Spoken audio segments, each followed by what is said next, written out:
What is up, everybody, and good morning. It is Thursday, June 4th of 2026. This is Nick Fiore of FioriousNation here on YouTube, episode 27 of a Forbidden Podcast. I am one of your co-hosts, Nick Fiore of FioriousNation. I know Adam Carl's not in here yet at this time. He should be in a little bit. Whenever he shows up in the next 15, maybe a little bit before that or what have you. Either way, just video calling him and letting him know going live here. I'm sure he'll pop in when he can. Going live earlier than usual on a Thursday because of a doctor's appointment, personal reasons, doctor appointments later on. So this stream most likely gonna try really hard to keep it no longer than 3 hours. So that's the goal here for this episode. But whenever Adam Carl pops up, he will send him the link and everything. But we got a lot of juicy stuff to talk about. And what a week it's gonna be. Obviously today, Forbidden Podcast, episode 27 with me and Adam Carl when he shows up in here. Hopefully he does. He should be. I'm confident in that. So that's that. And then speaking of a newsworthy week with not just today's episode 27 of Forbidden Podcast, but speaking of which, Ricky, shout out to Ricky of the People's Wrestling Channel. He says, "Hi guys," and says, "Are you ready for tomorrow?" Now, that being said, ready for tomorrow. So tomorrow, 11 a.m., where I am in the United States of Poughkeepsie, New York. Ricky's over in the UK. The People's Wrestling Channel tomorrow, 11 a.m., I am going to be a guest on Ricky's show, on Ricky's channel, the People's Wrestling Channel, tomorrow, 11 a.m. Mark that date tomorrow. It's going to be a very newsworthy show. You're not going to want to miss it. It's going to be great, and you're not going to want to miss out. And it's going to be can't miss. It's going to be Ricky. It's going to be me. Talk some good wrestling. It's going to be really good, and I'm really excited and looking forward to that. For the first time ever being on Ricky's show tomorrow. Super pumped for that. Make sure you tune into that tomorrow as well to look forward what's tomorrow after this episode. Go check out other stuff here on the channel as well. Previous episodes and all that good stuff as well. And we're finally now in the month of June. We're halfway in the year. It is June 4th, 2026 as we speak. And my goodness, it's already June, man. We ended the month of May strong. We entered the month of May strong. We're going to continue. We're going to have, now it's the beginning of June. We're going to be even stronger. Come now that it's June. Now that it's now June at this time. And Ricky says, if you can send me the links, things you want to promote, if you can send me, if you can send me links to things you want to promote tomorrow. Absolutely, my guy. Absolutely, Ricky. And shout out to Ricky. So I can assure you, Ricky, on that. Once again, shout out to Ricky. So that's going to be really, really good tomorrow. So make sure you tune into that. And before we begin, I also want to say, hope everyone had a nice end of May and all that good stuff. And like I said, and now we're almost into the summer. Memorial Day's past us, going into the month of June now, and into June to all the other stuff. Few weeks to go until the summer and stuff. So my favorite time of the year, by the way. I'm more of a summer guy. For those of you who don't know me, I'm more of a summer guy. But that's a conversation for another time. Don't want to ramble on too much. But before we begin our topics today, and hopefully Adam Carl's in here soon, because these juice topics of his he wants to discuss too. Before we begin, first things first, hit the like on the video. Oh, we got another comment in the chat. Ricky says four pay-per-views in 2 days on 27th, 28th. Yes, that is one of the topics actually. Right in the description. We're definitely going to talk about that. First things first, hit the like on the video and make sure you subscribe to Fiorious Nation. Especially if you're a newbie watching Fiorious Nation, make sure you hit the like and subscribe. It helps in the YouTube algorithm a ton. Make sure you hit the bell for all notifications when you do subscribe to Fiorious Nation. Also, as well, helps in YouTube algorithm, and I really appreciate all you guys' love and support.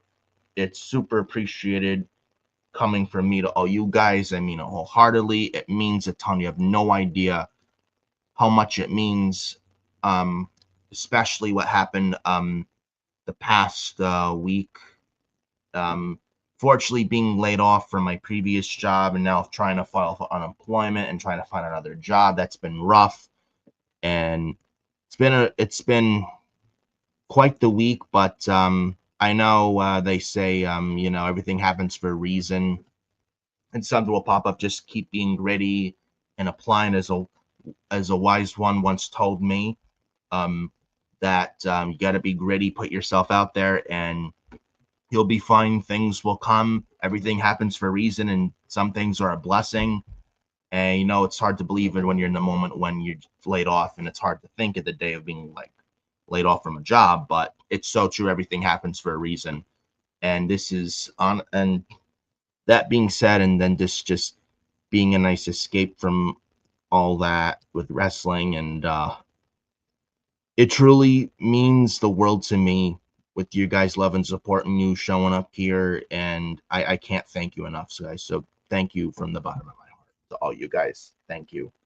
And make sure you also follow me on X at FioriousNick579. That's over on X, aka Twitter, at FioriousNick579. Go follow me on X.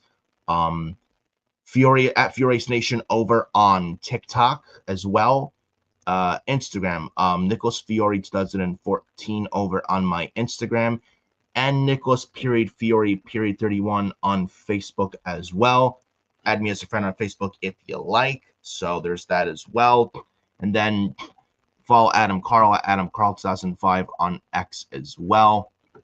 Ricky unfortunately doesn't have social media, much of it, but maybe Facebook, but links in the description for all that and good stuff. But we actually, now speaking of Ricky, he mentioned this comment: 4 pay-per-views in 2 days on June 27th and June 28th. We actually might as well just start that. I was going to start something else first. I figured start the quick, not much newsworthy topics in the beginning, then save the big juicy ones for later on in the show. So might as well. I was going to start with maybe a little AEW talk before the June 27th, June 28th weekend shows, but actually might as well start with the 4 pay-per-views in 2 days, June 27th, 28th, that topic right here. Now, I seen this the other day right here. Apparently now, obviously, as you guys know, Night of Champions this year in Saudi Arabia will take place live on ESPN Unlimited on Saturday afternoon, Saturday, June 27th of 2026. That being said, there are other shows taking place over that weekend as well. In fact, the next day, 3 shows on the June 28th, as far as that's concerned. 3 shows taking place on the 28th. It'll be NXT Great American Bash taking place live on CW, and then the what else? Oh, TNA Slammiversary as well. And I think that takes place live in Boston, Massachusetts, June 28th for TNA Slammiversary, and then AEW Forbidden Door on June 28th as well. That is taking place live from San Jose, California too. So we got Night of Champions on the 27th in Saudi, and then the 28th for Slammiversary, Forbidden Door, and Great American Bash, all on the 28th of June. So it'll be a stacked weekend for wrestling that weekend for sure to close out the month of June. Now, I am going to give my honest critique on this for the 28th date. Do I think it's petty on WWE's behalf to have shows countering with AEW shows? Yes, I do. Now, on the flip side, it's also good with competition where people can have alternatives what they want to choose to watch on a wrestling weekend. And you're also allowed to like and watch all or both or whatnot. I personally am probably not gonna watch. I'm definitely watching Night of Champions. That's a given for the 27th. For the 28th, Forbidden Door, yes, watching that. For NXT or Slammiversary, if I had to choose, and no disrespect to TNA, I may have to choose NXT because, and the reason I say that is because of NXT. They signed a deal with their PLEs for the CW network, a very nice deal, where NXT can have their PLEs. They moved off Peacock, by the way. NXT PLEs can be on the CW network app, but also an alternative on another choice, ESPN Unlimited. I will be using CW network app, I can assure you, because I'm not paying $30 a month for ESPN Unlimited. Fuck that. But yeah, for NXT, TNA, and AEW that day, I mean, it's going to be hard to watch all 3, but I mean, I'll be honest with you. Let's be real. WWE, AEW, and WWE are both petty. They are. Like, whether you want to admit it or not, they're fucking petty. I mean, you could have you could have had the NXT Great American Bash on any weekend but this weekend.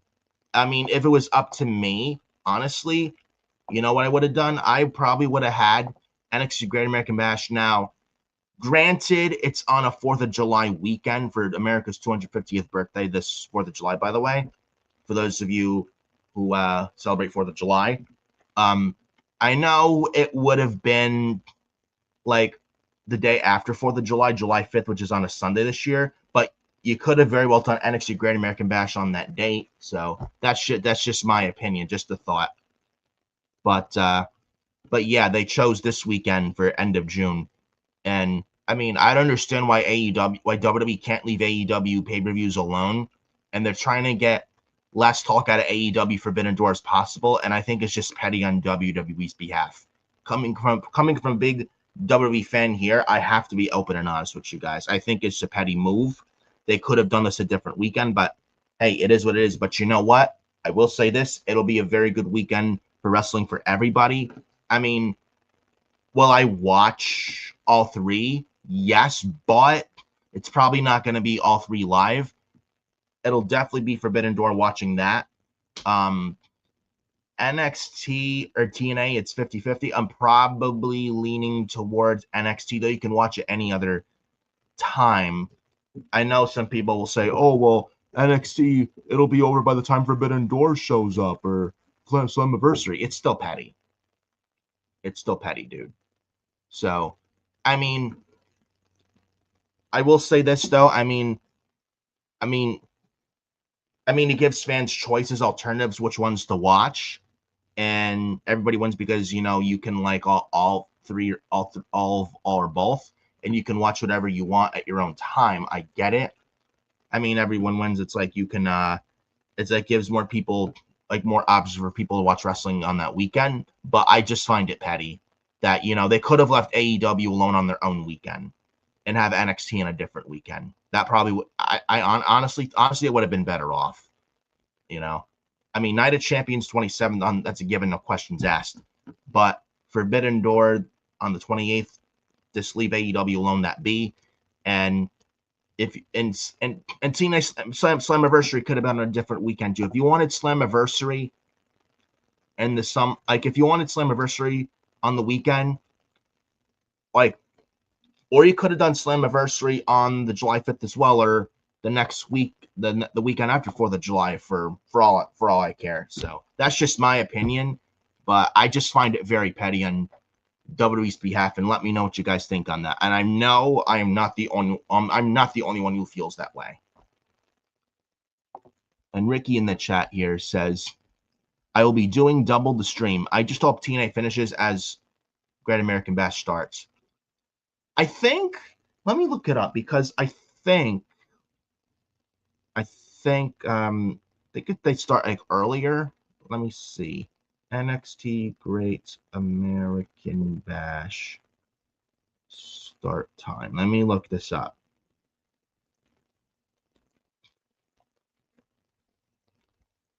So the NXT Great American Bash begins at 7 p.m.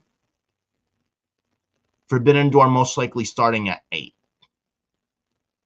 I think more people will be talking about AEW than NXT. And NXT, so like I said, it's petty to having this around almost the same time slot as AEW. I just wish they just leave AEW alone to their own weekend, to be honest. Then Ricky says, TNA have only sold 300 tickets so far. Damn. Yeah, yikes, you don't say. And Ricky says, does WWE really see AEW as competition? WWE has made more money in the first 3 months of this year than AEW has ever made. They made almost $500,000. Well, AEW is competition to them, but WWE won't say that. They won't admit it. But in reality, AEW is very much competition to WWE, no questions asked. Don't let anyone tell you otherwise. So that's just my 2 cents on that right there. But yeah, moving on from the wrestling end of June 27th, June 28th talks. I would like to move on to the next topic here. Hold on, let me pull this up. I might as well talk about this other minor story as well. Jim Ross. Apparently Jim Ross's AEW contract expires this August. Now, I say this as minor news because I'll be honest with you guys, I don't think Jim Ross is going anywhere. I think he stays in AEW. I think he signs a new deal or an extension. AEW's been very good to him. That he's been there since day one. I know he's a bit older, not what he used to be, but he could still help. Very valuable, wise, very much like in a backstage capacity role or something like that, or an agent. But I don't think he really should be commentating anymore, especially getting older now. He's one of the greatest commentators of all time. Jim Ross and Jerry the King Lawler, still to this day. If you ask me, Nick Fiore, who are your favorite commentators? Who do you think are the best commentators in wrestling of all time? Well, you have Gorilla Monsoon and Jesse the Body Ventura, one of the greatest legends. Jesse the Body Ventura and Gorilla Monsoon, God rest his soul. And then you got Jerry the King Lawler and Jim Ross. Absolutely. Especially like Jerry Lawler and Jim Ross, man, just they are like Jim Ross and Jerry Lawler are neck and neck with Monsoon and Ventura, man. Like they're like neck and neck, legit. And Jim Ross and Jerry Lawler were so great during on commentary, especially in the 90s and the Attitude Era, and even on Monday Night Raw throughout the Ruthless Aggression era. And it was just like to me, JR and Jerry Lawler and Monsoon and Heenan, to me, the top two tied, honestly, to me, greatest commentary teams of all time. And if I were to say like a top 3 in there as well, I would say Michael Cole and Taz, ECW original, who's now in AEW, who I do miss in WWE, and he's a future Hall of Famer, no questions asked. He should go in the Hall of Fame. And I remember Michael Cole and Taz on SmackDown back in the day, especially in the early 2000s, how great they were, the great chemistry those two had, and they just clicked. I would name them in my top 3 greatest commentary teams of all time as Michael Cole and Taz as well. And I guess we got good news. We got Adam Carl here in the chat. What's up, Adam Carl? Little late than never, but he's here. I'm here, finally. Yeah, better late than never, man. Just had some sleep, some work. Yeah, no worries on that. But I mean, yeah, no sleeping on rest. Go ahead. Better late than never. Absolutely, man, absolutely. But yeah, saying about Jim Ross, I don't think he goes anywhere. I think he re-signs with AEW. They've been very, very good to him, and there's no reason for him to leave. So I think he stays. I probably assumed the same thing. He and Tony, they have so much respect for each other. Yes. The issue with Jim Ross these days, he's obviously a legend, the GOAT commentator, obviously. Yes. Him and Jerry Lawler. At the same time, though, the last few years of his life, they have not been good. Obviously, especially health-wise, like you hear all these stories with JR, he's falling, or he has cancer. Yeah. He recently had cancer and beat cancer as well. I mean, and shout out to Jim Ross for beating cancer, man. Fuck cancer, by the way. Fuck cancer. But yeah, that's also a very good point as well. I mean, could Tony Khan re-sign him but have him like in the backstage role? Absolutely. But I don't think he needs to commentate anymore. He's already proven like he's one of the greatest commentators of all time. Not just in WWE history, but in the history of the entire industry landscape of professional wrestling. And I think he deserves like all the flowers he gets because I think he's earned them, more than earned them. Yeah, exactly. Maybe backstage. But then again, would JR be able to travel though? Because the health problems and the falls. Yeah, or maybe like a Legends or ambassador role. Yeah, maybe. Honestly, I would make him an ambassador for the company. Yeah, like he's helped that company. He's helped that company since day one. Since day one. The guy is a WWE legend, but he's helped AEW get off the ground to where they are. Without him, they're really I don't think, I mean, you got Chris Jericho and Kenny Omega, MJF and the Bucks that are pretty much AEW. But if you want to talk about another guy that's pretty much helped AEW become who they are, has pretty much made AEW, it's Jim Ross. It really is Jim Ross. So, I mean, I don't think he goes anywhere. I don't think he leaves or goes back to WWE. I think he stays. I do. I don't think WWE really needs him. They got Michael Cole. They got Corey Graves on Raw. Or no, yeah, they're on Raw.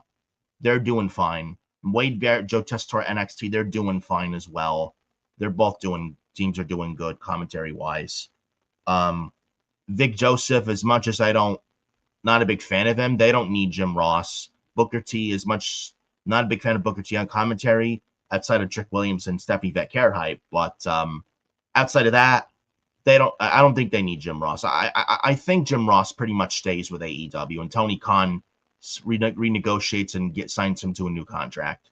Maybe they sign him to an ambassador deal. Who knows? That's my take on that.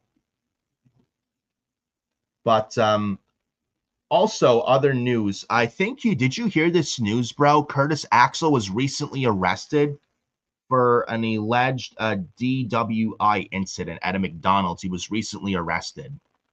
Curtis Axel. This is the son of Mr. Perfect, Kurt Hennig. Now, reading this news, seeing this, so I seen this article, if I can pull it up. Now, this right here, according to, that's right here. Oh, got some ads on this stupid thing. I know. Yeah, I don't want these stupid ads on here. I know. But it says right here, according to the complaint, it says, per the criminal complaint, the incident occurred on May 17, 2026 at approximately 8:47 p.m. when the officers from the St. Francis Police Department were dispatched to the property damage crash at the McDonald's on St. Francis Boulevard Northwest. Officers reportedly arrived to find a truck driven by Henning slowly navigating the parking lot. According to the complaint, when an officer stopped the vehicle, they detected a strong odor of alcohol when Henning allegedly exhibiting bloodshot, watery eyes, and slurred speech. When instructed to step out of the vehicle, Henning reportedly refused. Officers opened the door, reached inside to turn off the engine, and placed the keys on the passenger seat. After continued defiance, officers reportedly physically removed Henning from the truck, escorted him to the ground, and handcuffed him. Per the complaint, while seated in the squad car, an officer read Henning the Minnesota breath test adversary. Henning allegedly refused chemical testing and responded with profanities and a slur directed at officers. Now, so at this time, Henning faces the following charges: traffic DWI for refusal to submit the chemical test, operating motor vehicle under influence of alcohol misdemeanor, as well as the misdemeanor for the refuse to submit the chemical test, obstruct legal process, interfere with peace officer misdemeanor, and two other misdemeanors: traffic with open bottle law and disorderly conduct, offensive, abusive, boisterous, noisy / obscene. The alleged offense date is May 17th, with the case filed in court on May 18th. Bail was set at $0 by Judge Karen B. Schomer.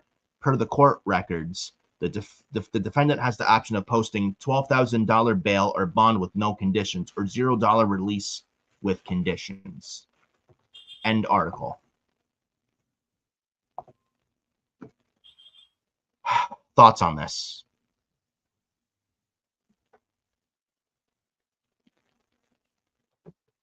I guess he wasn't so perfect. Yeah, no pun intended, but I mean, don't drink. Don't be too drunk.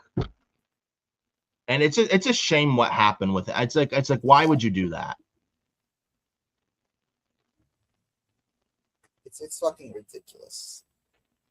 Like, why would you do? Why would you go to a fucking McDonald's and just go ahead. Like what, in the middle of the night, and you're fighting off people? And you're all drunk and driving under the influence, which is dumb. Like if you're drunk, you shouldn't be driving. Like, why are you you're drunk and you're getting in the car, turning on the engine, and you're driving? It's so stupid. Like, you're drunk and you get in the car. What sense does it make? Like, why would you do something like that? So stupid. Well, Jeff Hardy did them in the past, and yeah, I didn't like that either. But you know what? He's gotten clean. He's been sober. He's been much better over the years, ever since being with his brother Matt Moore, and Matt's really helped him, by the way. Especially the past 4 years. Yeah. If anything, Curtis Axel needs help. Yeah. They need to send him to rehab because, this could have gone a lot worse. This really could have gone a lot worse. I mean, I hope he doesn't go down this dark path. Why are you driving under the influence? Yeah, I don't get that. Like how much money has he earned? Like, I'm sure he's a billionaire. I'm sure he could pay for a taxi. Yeah, pay fines or a bail bond or whatnot. I don't know if there's a bail bond, I think, or it's a $12,000 bail, which is a lot of money, but I don't understand why, like, your notable name, didn't have much success in WWE under the Vince administration era, but it's like, You made a lot of money there. You're a notable name there. And then you're no longer in the company. And then that's what he's been out of the company for 6 years. And now he's getting caught with DWIs and resisting the cops. And he's disorderly conduct and he's resisting arrest. I'm sure that's another charge, resisting arrest. That's a big fine. You don't want to do that. I just don't understand why you're just fucking up like this. I don't get that. Like, if you ask me, Curtis Axel needs help. He really needs to be sent to rehab, and he needs all the help he can get, because this is not acceptable behavior. I'm honestly pissed at him. I'm disappointed in him. You know, this did not need to happen. It's pathetic. Yeah. It shouldn't have happened. I hear of all these guys, even Eddie Guerrero before he passed away. Look at what he did with the DUIs and got even in the house, I think. And even so much so, in 2001, I think he got let go from WWE because he showed up to work so high and drunk, and they just had to let him go. And they sent him to rehab, and then he came back the next year. Yeah.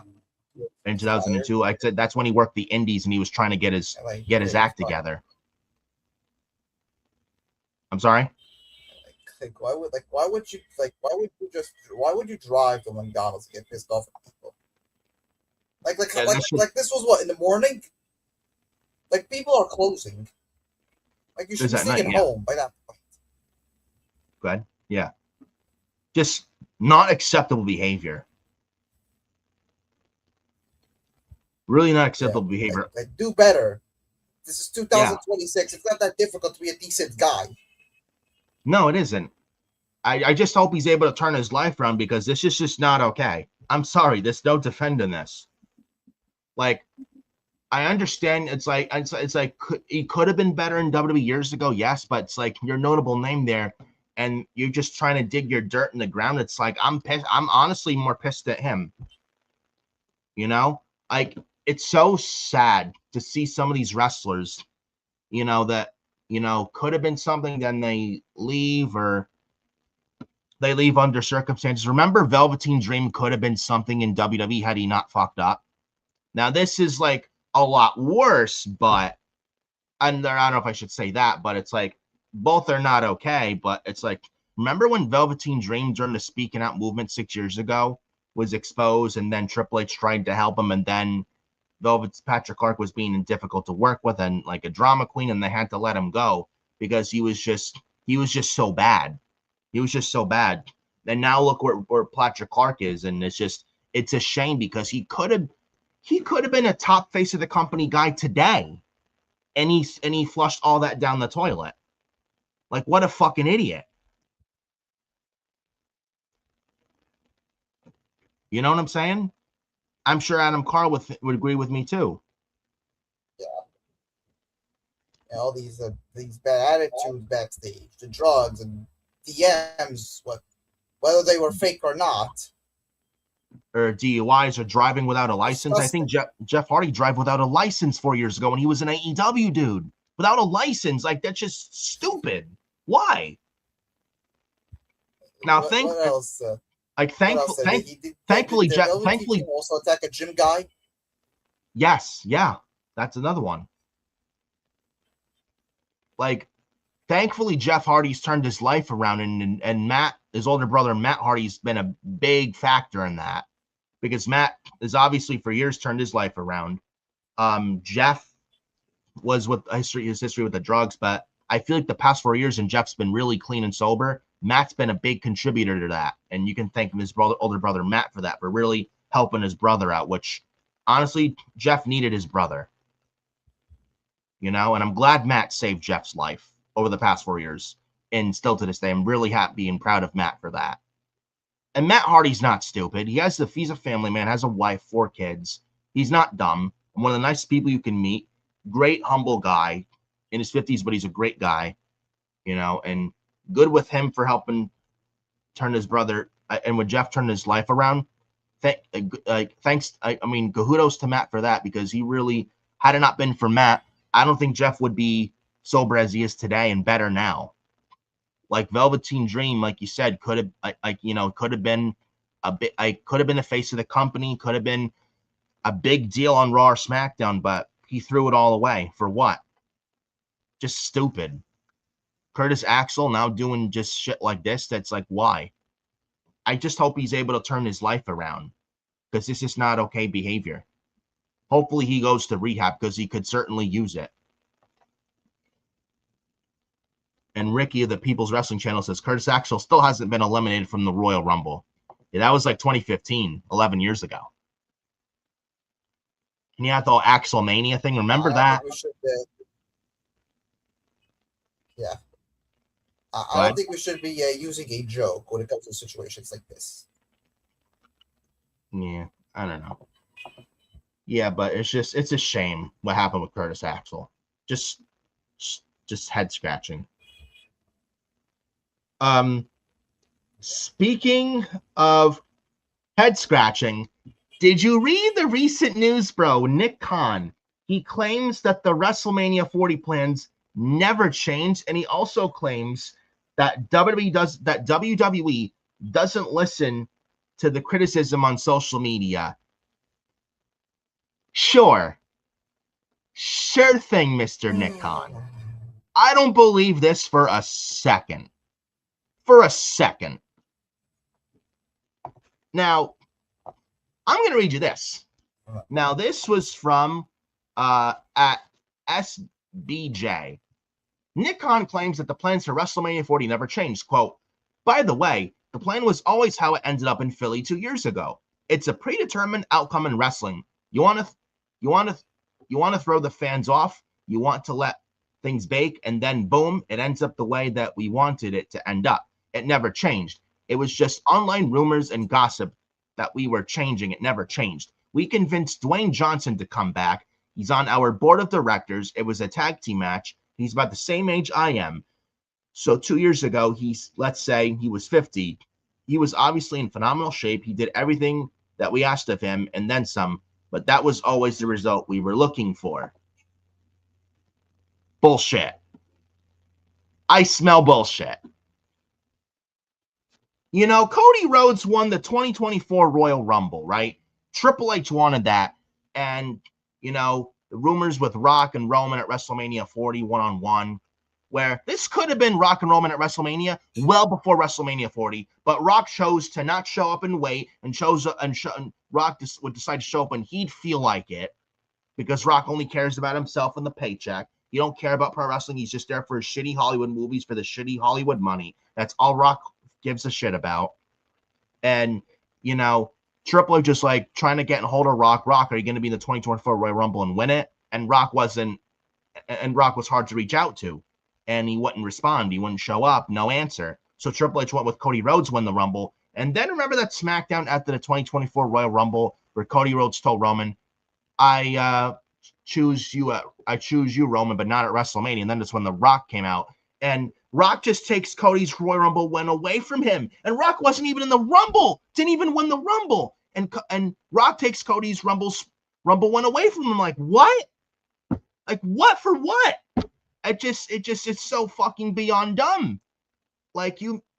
It's like you just make Cody Rhodes Rumble win worthless at that point. And then there was a big fan backlash, and we spoke up. Even the wrestlers, Logan Paul, I think, was one of them that spoke up that this is stupid. You know, Cody, it should be Cody and Roman, not Rock and Roman, something along those lines. And then fans were booing Rock. Every time Rock's name was brought up, Rock was booed. Even in Vegas for that WrestleMania 40 press conference in Las Vegas in February 2024, when Rock was going over the family tree, blah, blah, blah, just nauseating garbage. Then Rock was booed, whether you like it or you don't like it, and Rock was booed. And at that point, Rock was fucked. He had to go heel at that point. And look what happened. He turned heel, became the final boss. And honestly, heel Rock was better than face Rock. That babyface Rock had gone stale for years. And people missed that 03 Hollywood Rock. And thank goodness we got the heel Rock and we had Cody being able to finish his story. But it's like, to claim that the way WrestleMania 40 happened was always the plan, I don't believe that at all. I do believe like there was and still to this day a power struggle between Triple H and Rock. And then, you know what? When Rock tried to steal Cody Rhodes' Rumble win away from him in the main event for WrestleMania 40 away from Cody, and there was a big fan backlash, you know something? Dwayne's big ego got bruised, and you will never, ever convince me otherwise. What's your take on this, bro? Because I know I am not the only one who feels that Rock's massive ego got bruised so bad. The stupidity of these people to claim that it was never planned for The Rock to come back. But the tag team match was always planned. My God. You have to be that. You have to can't even watch his own shows. He's more the business side, but I don't know. I mean, at this point, I have to question that. My goodness, literally. Like you have to be so gullible to believe the crap coming out of Nick Khan's mouth. Yeah, Cody won the Rumble. Cody win the Royal Rumble, and then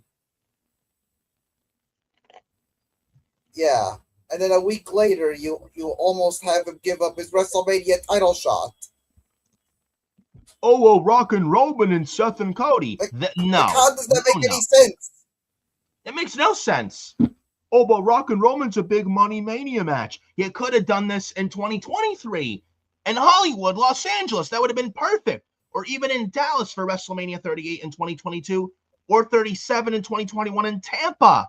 But no, Rock shows up when he feels like it.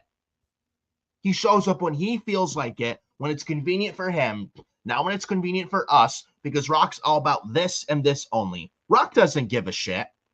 He only cares about his Hollywood movies for the shitty money. That's all he cares about. He don't care about the wrestling business. He's not there for you or me. Dwayne's all about himself. Hell, Dwayne couldn't even be bothered to show up at WrestleMania last year and this year. And now I'm hearing rumors of Oba and Roman possibly next year at WrestleMania. Now, they say that's if Rock maybe doesn't show up next year. I would rather, like Oba and Roman or Roman and Rock. I'm going Roman and Oba next year. Who the fuck wants to see Rock and Roman now? Honestly, to me, Rock and Roman, that ship has sailed. I don't care for it. I don't want to see it. They could have done it years ago and they didn't do it. That ship has sailed. If we don't get Oba and Roman next year and we get Rock and Roman next year, I will be fucking pissed. Nobody wants to see that. Oba should be the one to fight Roman next year. Like, do you want to see Roman defend the world title against Rock next year? When it does, even if we get Rock and Roman at Mania next year, it doesn't need the championship. It doesn't. Can The Rock even move? Yeah, better yet, can Rock even commit? Once again, this man couldn't commit to this year's Mania or last year's Mania with Travis Scott. Remember that? John Cena's last ever WrestleMania a year ago, tainted by a fucking celebrity and Travis Scott, who also couldn't commit, who also couldn't cut the mustard as well. Remember that? When he heard Fiend, and he had the fake-ass hardcore championship, pretending like he's some kind of champion, wanted to play wrestler. This is the same man who broke Cody Rhodes' eardrum at the Chamber in Toronto last year unpurposely because Travis Scott can't fucking throw a punch to save his ass. Remember all that? And Rock couldn't show up. And that was his story last year with trying to get Cody to sell his soul. And John Cena sold his soul to The Rock last year. And Rock couldn't show up for his own story a year ago. And he couldn't commit. And then Rock wants to come on I think it was like Busted Open Radio or Pat McAfee show was one of them. The Rock said this, quote, "Everything is a work." Says everything is a work. This was your storyline. Like, how fucking delusional is Dwayne? How delusional is Dwayne Johnson? Like, this guy cannot take accountability. He can't take criticism. And he shows up when he feels like it. He only shows up when it's all about him. He don't give a fuck about us. He doesn't. He would rather care more about his Hollywood stuff than wrestling. Facts. You will never convince me otherwise. Nick Khan, he says that they don't listen to social media criticisms. Yeah, right. BS. The same social media criticism that did the "We Want Cody" trend. Yeah, we want Cody. And it translated the arena. Yep. They made an entire WrestleMania 40 documentary behind the scenes talking about it. Yeah, but I'm very sure WWE does not listen to the fans and does not listen to the fans online. I'm very sure they don't listen to that. The same people online who they had Pat McAfee. The same people online that they had Pat McAfee talk about during SmackDown in the lead up to the main event of WrestleMania, and he's talking about how the roster sucks. And they brought up CageMatch.net, the worst rated SmackDown of all time. How ticket sales for WrestleMania were not selling. Well, Cody's a terrible champion. Punk's a terrible champion. Yeah, how come WrestleMania isn't sold out with Randy Orton? Even though Randy Orton is in the fucking main event of WrestleMania. Oh, but the main event was Cody and Randy. It felt like Cody versus Pat, and Orton felt like second wheel. Or fourth wheel. The third wheel. Third wheel, yeah. Third wheel in his own main event. You would think it's Cody versus Pat, not Cody versus Randy. These were the same people that... Yeah, these were the same people that Pat McAfee were talking about on live television. Yeah, but they don't listen to social media. Oh, well, Pat McAfee was getting nice heel heat. What nice heel heat, I ask? If you could find the nice heel heat Pat McAfee brought, I'd love to hear it. Oh, that's right. You won't say it because it fucking sucked. Yeah, it sucked. Bringing up the IWC and bringing up CageMatch.net is not good heel heat. Yet there are people that will, do anything to defend WWE or any company and just, they'll do anything they can defend and speak nothing but positivity. Unbelievable. But they don't listen to the fans and they don't listen to online criticism, right? Sure thing, Mr. Nick Khan. Sure thing. I don't buy that whatsoever. You imagine buying that load of crap. Yeah, like you said, documentary at WrestleMania 40. Yeah, Nick Khan wants to come on and say we don't listen to the fans that give criticism online. They're a vocal minority. Bullshit. Bullshit. Ricky comes in the chat as well. Rock is a business with a family. Of course, money comes first. Yeah, no shit. Then he says money pays more than WWE. Rock gets paid $50 million per movie. He's not making that at WWE. Well, the thing is, Rock needs WWE. WWE does not need Rock. Rock is only there in the WWE and on the board because The Rock is not that great Hollywood star he once was anymore. John Cena is now that great Hollywood star. Rock used to be. Now he's not anymore. Facts. You can clip it right here. You will never convince me otherwise. Rock needs WWE. WWE does not need Rock. Rock can't even commit. Yet he makes a shit ton of money with him on the board. Yet he's never fucking there to show up. When that money could go to somebody else who deserves it a lot more than Dwayne does. Who is there? Like, you know how ridiculous that sounds, bro? So ridiculous. Unbelievable. But yeah, we might as well move on to the next topics of this video, dude. Dave Meltzer, I want to talk a little Dave Meltzer. He says that Tony Khan should reach out to Kendall Gray. Now, well, Dave Meltzer was speaking so highly of Miss Kendall Gray, who, by the way, is one of the best females on NXT, one of the best people in NXT overall, and probably, to me, the best female wrestler overall in the entire company and wrestling today. She's that fucking good, dude. Like, she is that good. But Dave Meltzer, but she's the future piece of this WWE company for years and years to come. I'm telling you right now. But this is what Meltzer says. He said on The Observer that Kendall Gray's upside is better than every woman in AEW, including Mercedes Moné, who returned last night, by the way, as the wild card. Gee, I wonder who's winning the Owen this year, not Athena. And then continuing, Meltzer says that if he were Tony Khan, he would be reaching out to Kendall Gray right now. Says on her ability, I think her upside is better than any of them. I mean, she's a better athlete than all of them, every single one, including Mercedes. She's quicker. Yeah, I mean, she's got more potential than any of them. And then he says on what he would do as Tony. Of all the people in NXT in the WWE system, I mean, I don't know what her contract situation is, and I said this before. If I was Tony, she'd be the one where it's just like, get the word out. Like, you got a place here, and you don't have to spend another year there. You'll be up here, and especially now. Look at the AEW women's division now. There's a lot of injuries. Well, it was the top of the ones that are there today because there's no Mercedes right now. There's no Toni Storm for a long time. There's spots here on her matches. Quote, I watch her matches. I think they're better than any of the AEW women's matches, like her match with Kalani Jordan. I mean, there have been AEW women's matches better than that, but not lately. All I will say is this. The one thing that Kendall Gray should not do, if you want to know, the one thing Kendall Gray should not do, Kendall Gray should not be listening ever to Dave Meltzer.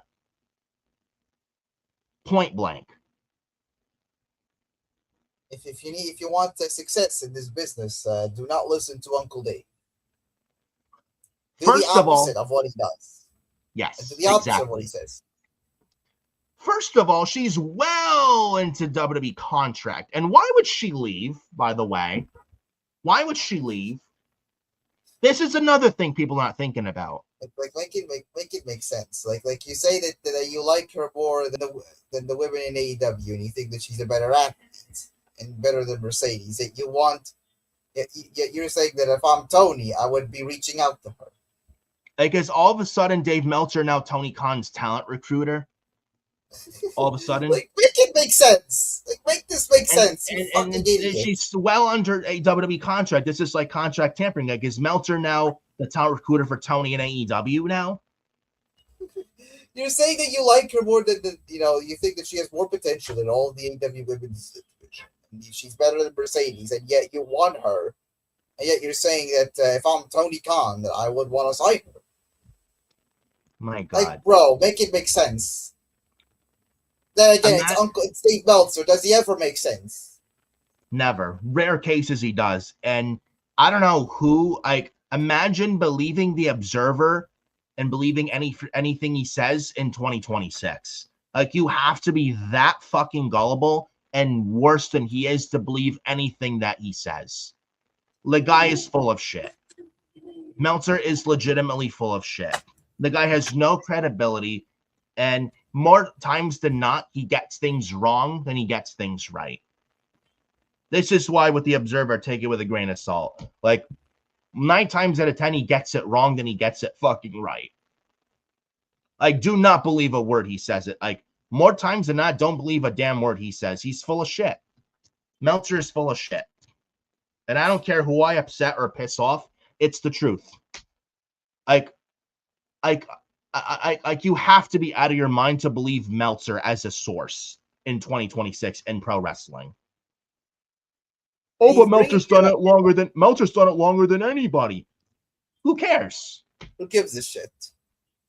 Who gives a shit how long he's been doing this? Rick even says, hell is frozen over. Davis said WWE is better than AEW. Well, if it's Kendall Gray, maybe, but. Yet at the same time says that if I'm Tony Khan, I would be reaching out and sign her. As if she doesn't have a fucking contract. That's contract tampering. Yeah. Like, what's the fuck's going on? Like, he has, Ospreay's a talent recruiter, but let's bring Ricochet in, Dakota Kai in. Now Dave Meltzer, let's bring Kendall Gray in. Are all of a sudden Ospreay and Meltzer the talent recruiters for Tony Khan? Maybe. I don't know. But I thought I'd just get that quick thing out there, man. But yeah, like we said, the one thing Kendall Gray should never, ever do in wrestling, she should never listen to Dave Meltzer. Kendall Gray should just not listen to Dave Meltzer, and she should just laugh at him. Maybe Kendall Gray should make Dave Meltzer fade to gray. You know? Maybe. But moving on here, ladies and gentlemen, to the next topic of discussion, I do want to talk about this. Apparently, little NXT news. Apparently, this NXT wrestler was going to be called up this summer to the main roster, but it looks like it's not expected anytime soon now. If you want to know who that is, I can pull it up right now. It's Nikita Lyons. Now, Nikita Lyons has been in WWE and NXT for 5 years. She's talented, but she's not been on the main roster yet. Now, this is according to Corey Hayes' False Finish reporting that despite WWE officials being very impressed with Lyons since her return from injury, she continued to work NXT and Evolve. The False Finish report also, the False Finish reporting says that reporting represents an update to the broader Nikita Lyons main roster speculation. The previous TRN BCKO reporting 1 week earlier had positioned Lyons as a potential addition to Monday Night Raw this summer, with the False Finish update now pushing back on the imminent call-up framing. Per the False Finish report, False Finish has learned that WWE officials have been impressed with the work of Nikita Lyons since her return from injury. However, Lyons is not expected to be headed to the main roster in the foreseeable future. Lyons will continue working both Evolve and NXT. Lyons made her WWE debut in December 2021, following a 2-year spell with Women of Wrestling as Faith the Lioness. Her last televised in-ring outing saw Lyons and Zarya come up short against the team of Tatum Paxley and Lizzie Rain after Zarya walked out on her tag team partner. That was not long ago on NXT. Since then, Lyons had competed at NXT live events and WWE main event, and also appeared on season 3 of WWE LFG. End of report. There we go. Oh, there we go. Ricky also says in the chat, Nina Lyons is, and this may be his opinion, Nikita Lyons is awful and she can't even get a win and Evolve. I mean, she's got, I don't know, maybe a little work to do. She is talented, in my opinion. But I don't know what you think on this. I mean, it is a nice new fresh face on Raw, but I don't think Nikita Lyons has done a little, at least win a championship. If I was up to me, have Nikita Lyons at least win a championship before being called up. Because if you call her up, are much people going to know who she is unless you give her video packages or whatnot? But also the injuries have not helped her either. If she can stay healthy, she could be something in the main roster, Raw or SmackDown, for years to come. But with her just coming back and just trying to get to where she needs to be, I don't know if I'd really call her up right now, to be honest. Have her at least a year and a half or something like that and just stay healthy. Maybe give her an NXT championship reign before calling her up. I don't know how you feel. But I think do I think she has what it takes? Yes.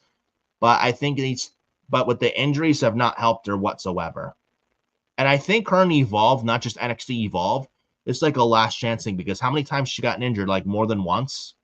Like, she's quite injury prone, but I just hope she can stay healthy. But I appreciate the fresh new faces on Raw, but I would not call her up to the main roster right now. There's other names you could call up to Raw, like Tatum Paxley. She's ready.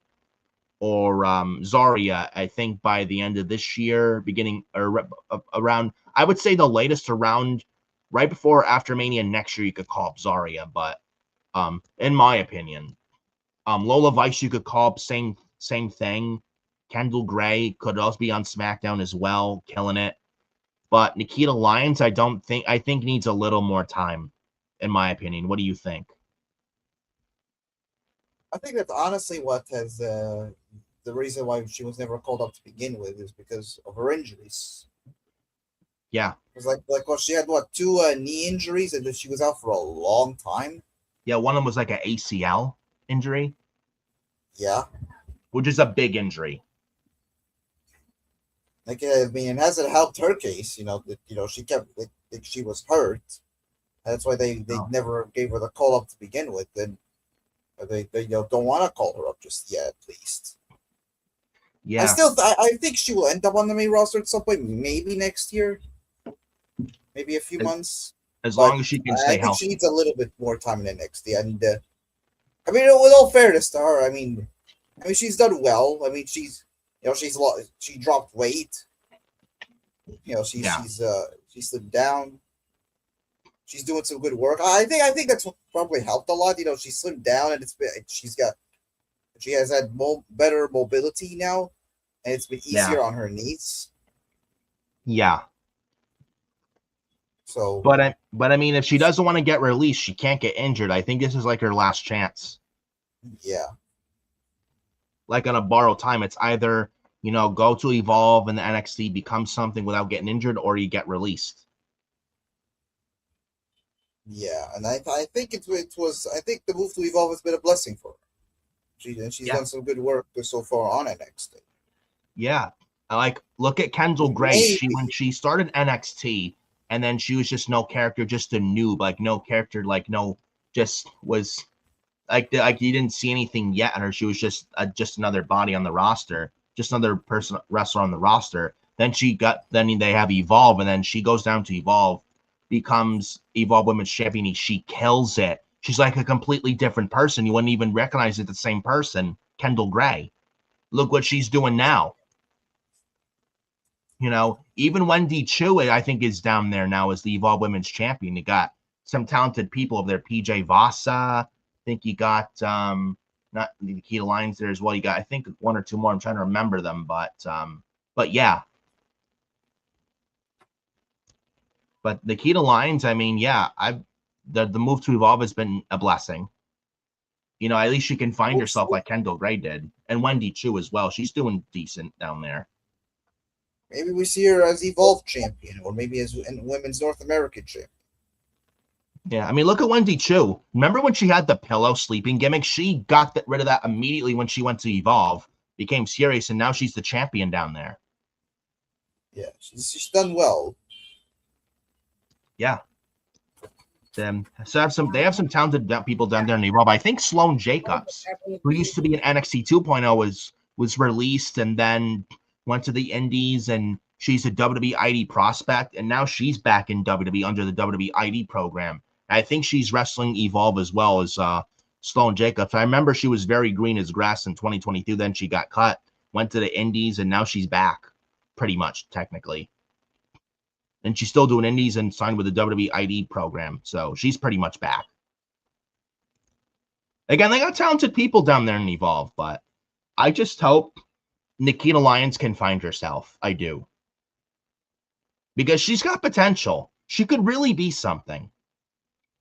She just needs to stay healthy. That's what we're saying. Yeah, absolutely. And if she ever wants to get the call up to Raw or SmackDown, I think she needs to be, you know, on her A game. Yeah. Pretty much time is not on her side. And if she knows she can't get this, she knows she has to get this right and pass. Because if she doesn't, she's done. If she doesn't, she's definitely on the next budget cut list if they do one. And I don't think anyone wants to see that. Because she can be something. She could really be something. So I'll be rooting for her. I really hope she passes this, because I want her to succeed. But the injuries certainly not have helped. Look at Dakota Kai. Like, she could have been something, but the injuries they didn't help whatsoever. Tegan Nox is a perfect example. All the potential in the world, but those knee injuries did not help her case, period. And look what happened. Just couldn't stay healthy. Tegan Nox could have been in WWE still now, and a big new name, probably win the women's title at least once in WWE and still be in the company to this day. Could have been that with Tegan Nox still in WWE to this day, had Tegan Nox not got those multiple injuries and actually just stayed healthy. But injuries happen to anyone at any time, and she could have been big in WWE and probably still in the company now had she just simply stayed healthy. I could say the same thing with Dakota Kai too. All potential in the world, but with those injuries, like she got injured 3-4 times, and now she's not in the company anymore. Now she's killing it on the indies, reinventing herself. I could probably see her back in WWE one day, But when she was there previously, Dakota Kai, last year before she got released, those injuries did not help her at all. With the knee injuries and all, and then she was in concussion protocol. I think her second or third injury, she was out for like almost a year from 2023 to 2024. Right before WrestleMania 40, she was out for like 10 months. Yeah, like was that the also the same match which Liv Morgan got that shoulder injury? Yes, that was the same one. Yeah, like there was some a Doomsday Device move, but like Bailey was in a paramount position, and Dakota tried to do a double foot stomp. Hey, it did not look. It did not look pretty. No. She landed right on her knee. And Liv Morgan landed right on her shoulder. Yeah, that looked terrible. But yeah, Dakota and Tegan could have been something in WWE, and they both could have still been in WWE today had they not gotten injured so much. But I mean, Nikita Lyons, I hope she doesn't suffer the same fate too much, and I just want her to succeed. So we'll see. We'll see. Speaking of NXT, I heard some news. Apparently, you heard the news, right? Enzo Amore looks like he's coming back to WWE, but it looks like he's coming back to NXT. Now, pulling up this report, this is according to Dave Meltzer, taken with a grain of salt again. Dave Meltzer has reported on the latest on the potential of Enzo Amore and Big Bill, aka Big Cass, WWE reunion situation, telling the Observer Wrestling newsletter that Enzo is expected to be in NXT soon, but that the Big Bill situation is more uncertain as outside the company talk grows.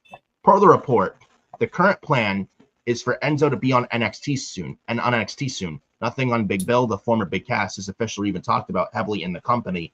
From outside the company, there is a lot of talk. It's a Jericho situation where you go with the idea of he's off television for a long time, with a contract coming due, so he's possibly leaving. In most cases, that's correct, but Jericho also showed you can't say 100%, and Hobbs showed even if they are being kept on television and are holding a title and having big matches, you can't say that they are 100% staying either. Now, this aligns with the earlier reporting from False Finish that Amore was spotted at the WWE Performance Center this month. Per Fightful Select's April reporting, Big Cass's AEW contract is set to expire at the end of May or the start of June 2026.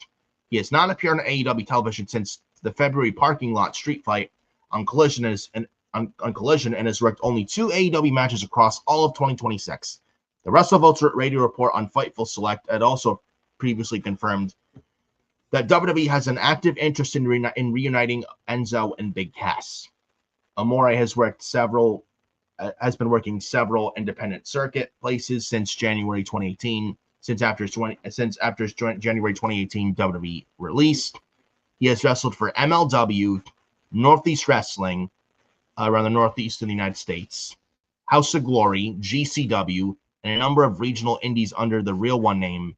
Across the intervening 8 years, he has also pursued a music career and also working ACW in Poughkeepsie, New York as well.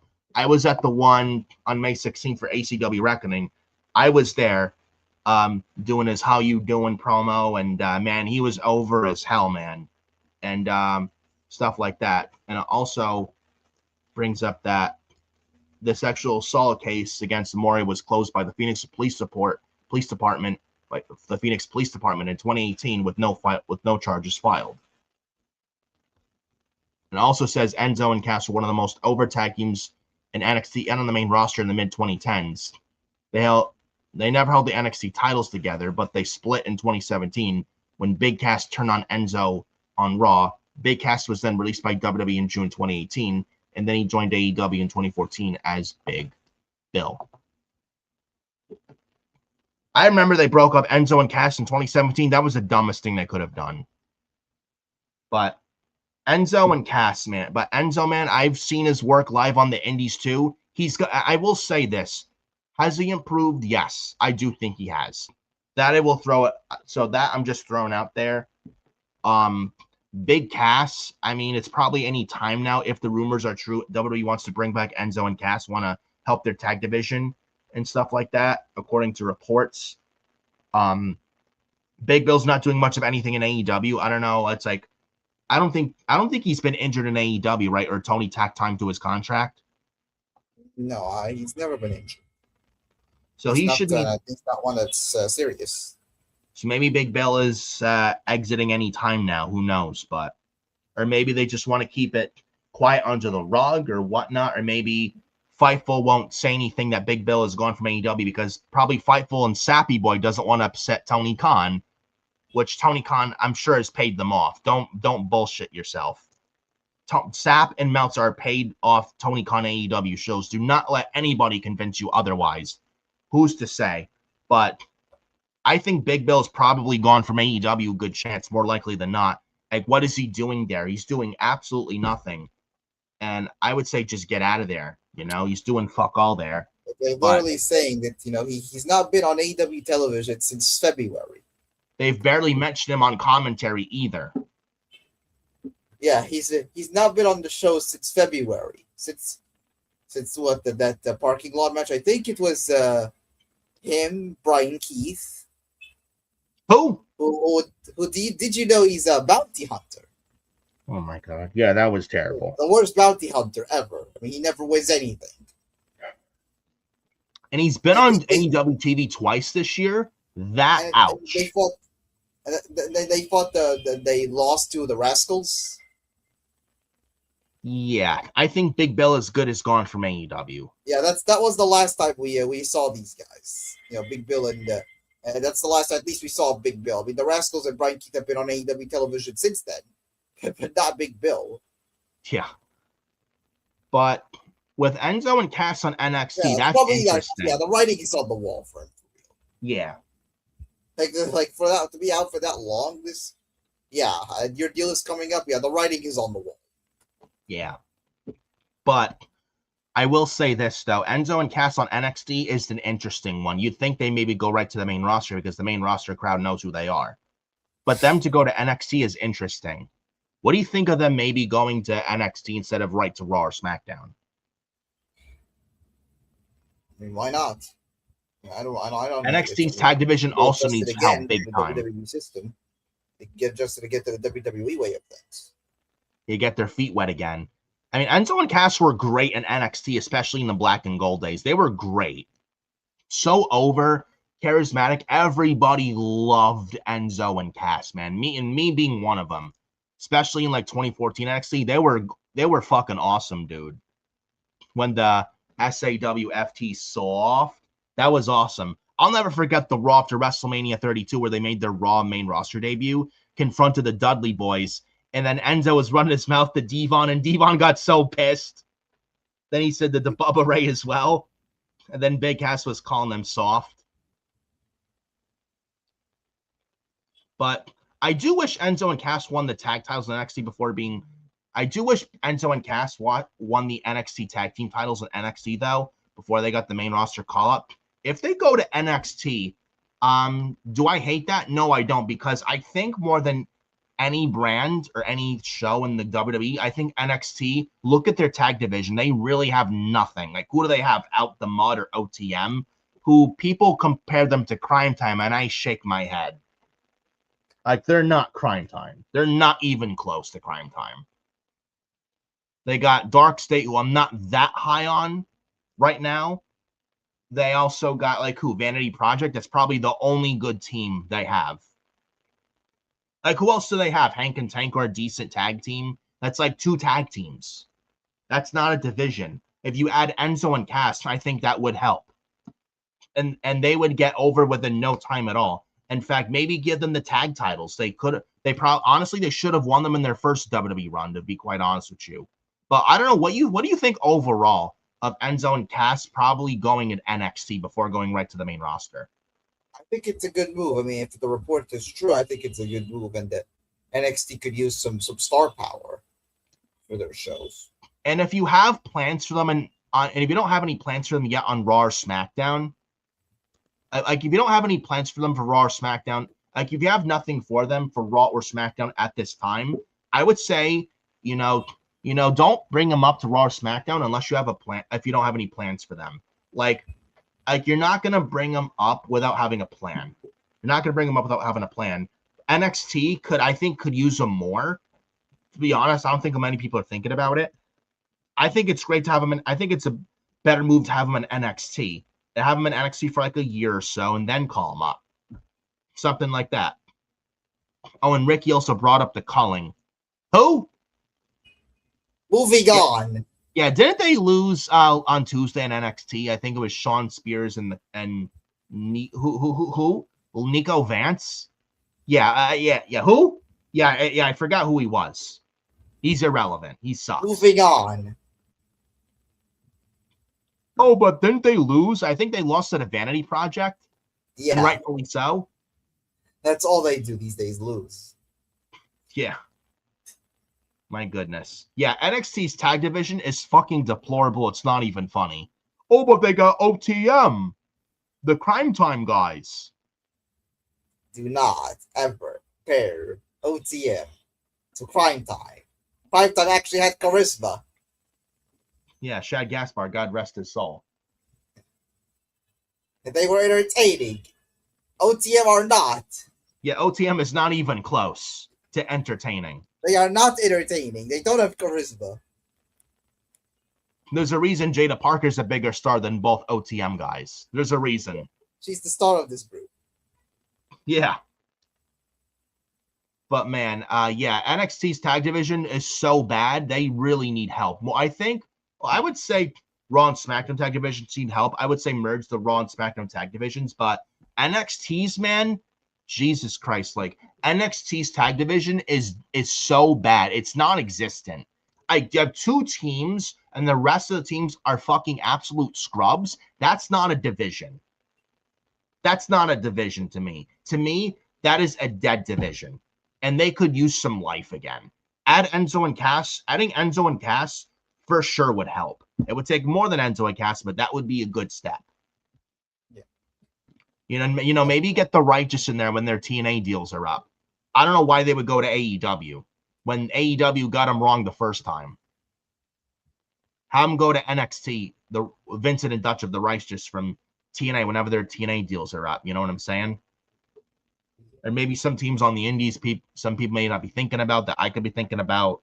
Something like that I've watched on the indies and ACW as well. There's this ACW indie tag team. I don't know if you've heard of them, bro. Sent to Slaughter. Sean Donovan and Danny Maff with their manager Josh Chernoff. They are a great heel tag team. They're volatile and they're ruthless with ripping up signs that are against them. And I've gotten into spats with Sean Donovan front row at ACW shows Poughkeepsie multiple times. But I will say, though, I will give them credit. They're very good heels. They know how to garner heel heat. Dude, I was at the ACW show for ACW Reckoning in Poughkeepsie, New York, May 16th. They took out Hale Collins and Vic Delicious of the Now. Shout out to Hale Collins, by the way, who owns ACW, by the way. Aggression. I'm sorry? They have ruthless aggression. They do. Have you looked them up before? They're that good. Yeah. Sent to Slaughter. Like Danny Maff, the bigger guy, and Sean Donovan and their manager Josh Chernoff. I mean, as much as spats I've gotten into with Sent to Slaughter, and especially Sean Donovan at Sent to Slaughter, I will give them credit where credit's due. They're very good at what they do, and they're very good heels. They would fit very well in NXT. Like, you talk about a damn good heel team, they'd fit the bill perfectly on NXT. Perfectly. Like, NXT could really use tag team help. So, Enzo and Cass to NXT, I don't mind it whatsoever. And I'm liking, actually, call me nuts. I don't know how you feel. The recent new faces introduced to NXT, I'm liking a little bit what NXT's doing lately with Mason Rook and Nakaru, Cam Hendricks, and they got Lizzie Rain, and then they got the Tristan Angels and Tate Wilder. They got the Vanity Project. I'm liking what they're doing. Yeah. They certainly know how to introduce new talent. Mason Rook especially is killing it. I expect him to be NXT champion by the end of the year, honestly. So, But yeah, Enzo to cast to NXT, that's not a bad idea if you ask me. In fact, I think them to NXT is right now the better move at this time than them to Raw or SmackDown. You have them on Raw or SmackDown. Is there even going to be a plan for them? Like, what are they going to have them do? Wrestle the MFTs, lose the MFTs? Like, because that's exactly what I want to see. Come on, no. Like, who wants to see Enzo Amore versus Solo Sikoa in a match? Oh, jeez, man. Yeah, that talk about a channel changer. That's one right there. I don't want. Oh, what about Tala Tonga versus Big Cass? No. Give me a fucking break.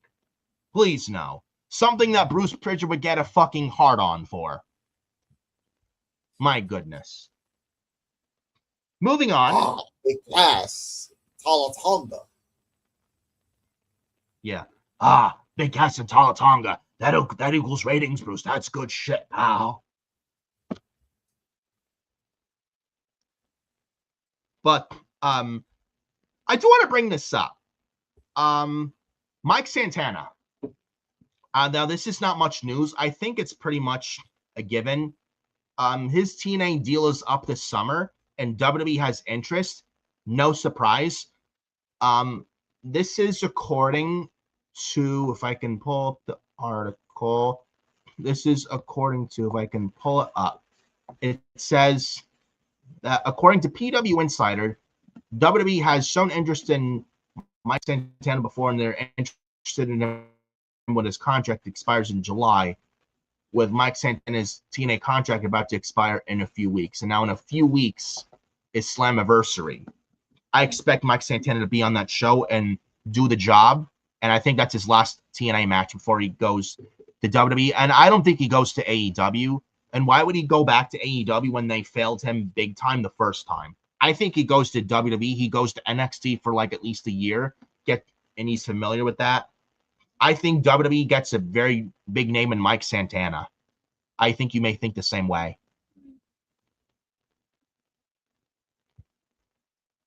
Yeah. And I also heard Leon Slater's name as well, that his TNA deal is coming up too, and WWE and AEW both have interest in Leon Slater as well. Now, Leon Slater, there's a chance he may go to AEW. He's what, 21 years old? There's probably a good chance he goes to AEW first.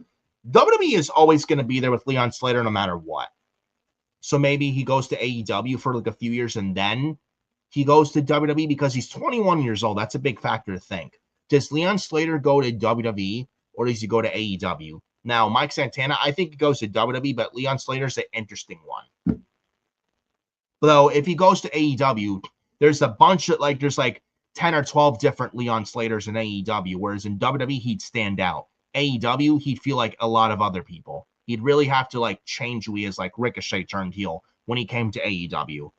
So do you think Leon Slater goes to AEW, or do you see him in WWE? Because I definitely see Mike Santana in WWE, no questions asked. I think that's a lock at this point. It would be weird. I mean, obviously, no, who wouldn't want to have interest in Leon Slater, but it would be weird. Not that in the sense that he signs, but in terms of the fact that he was featured on NXT for multiple times. He was at the John Cena retirement show, Saturday Night's main event. Team with Javon Evans against Dragon Lee and AJ Styles. Yeah. And then he challenged not Trick Williams. Carmelo Hayes. Well, there's a match there that I can book. Trick Williams versus Leon Slater. Yeah, that's a good match. Yeah, but he was on SmackDown in London, challenged for the U.S. title. Yeah, against Carmelo Hayes. This is before the Royal Rumble this year. Yeah. Yeah. Like he was featured in prominent positions in WWE as the X Division champion, no less, of TNA. Yeah. To do all that, but then they don't end up signing him. Instead, it's AEW that signs him. It'll be weird. Honestly, if they're putting you in these positions, they're having you in these positions, surely they would want you, on NXT and the main roster full time. Yeah. Yeah, so I think he ends up in WWE. I mean, why would you put him in these positions just to end up not signing him? It would be so weird. Yeah, now on the other side, if he goes to AEW, he's also 21 years old. like he has an entire life and career ahead of him. Do you really need to rush him to WWE now? Like, do you have him in AEW for at least 3 or 4 years, have him a little more seasoned, and then come to WWE before he hits 30, and he's probably better off for it? I mean, it's not that he can't use seasoning. It's that they're putting him in these big positions without being signed to a contract. It's like Joe Hendry, for example, in terms of he was at the Royal Rumble, he was at WrestleMania as the TNA World Champion, and then he ended up signing, full time, and now he's on Monday Night Raw. Yeah. I see a trajectory with Leon Slater. Joe Hendry was also the NXT champion. But also, you got to think about the creative in WWE. Like, look at where they are now. But then again, it's like, I know Triple H has his flaws, and not defending him. He's been playing it safe the past year or so, at least. I mean, no defending that whatsoever. But then again, this is what happens when you have suits and ties to answer to. If WWE had no TKO and Endeavor had absolutely nothing to do with them whatsoever, and WWE was fucking away from Endeavor and TKO, I do think WWE would be a lot better off for it. I do. But the fact that Triple H has to answer these corporate suits and tie assholes at TKO, it's like the fact that, he has to answer these TKO just suits and ties only care about the money and don't give a shit about the product whatsoever. I hate that.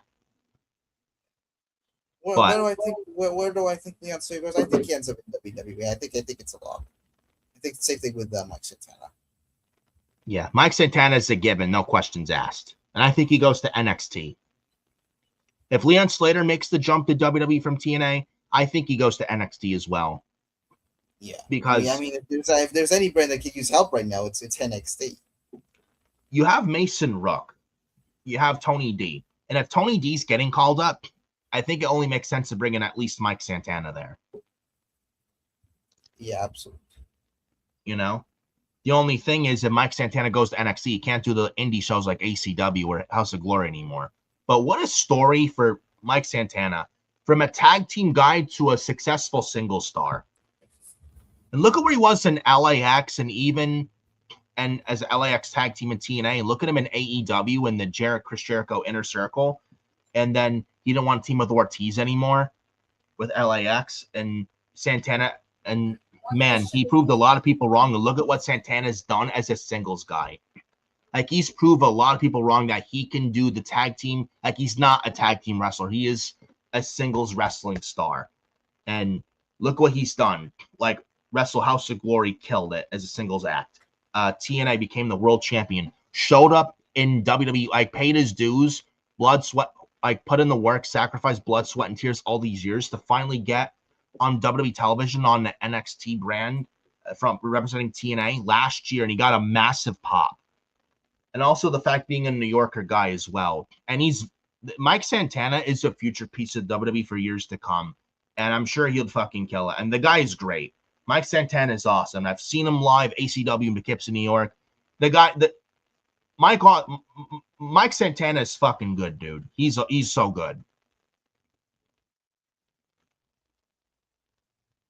And I'd say maybe and who knows, maybe Mike Santana's the NXT champ before he hits the main roster.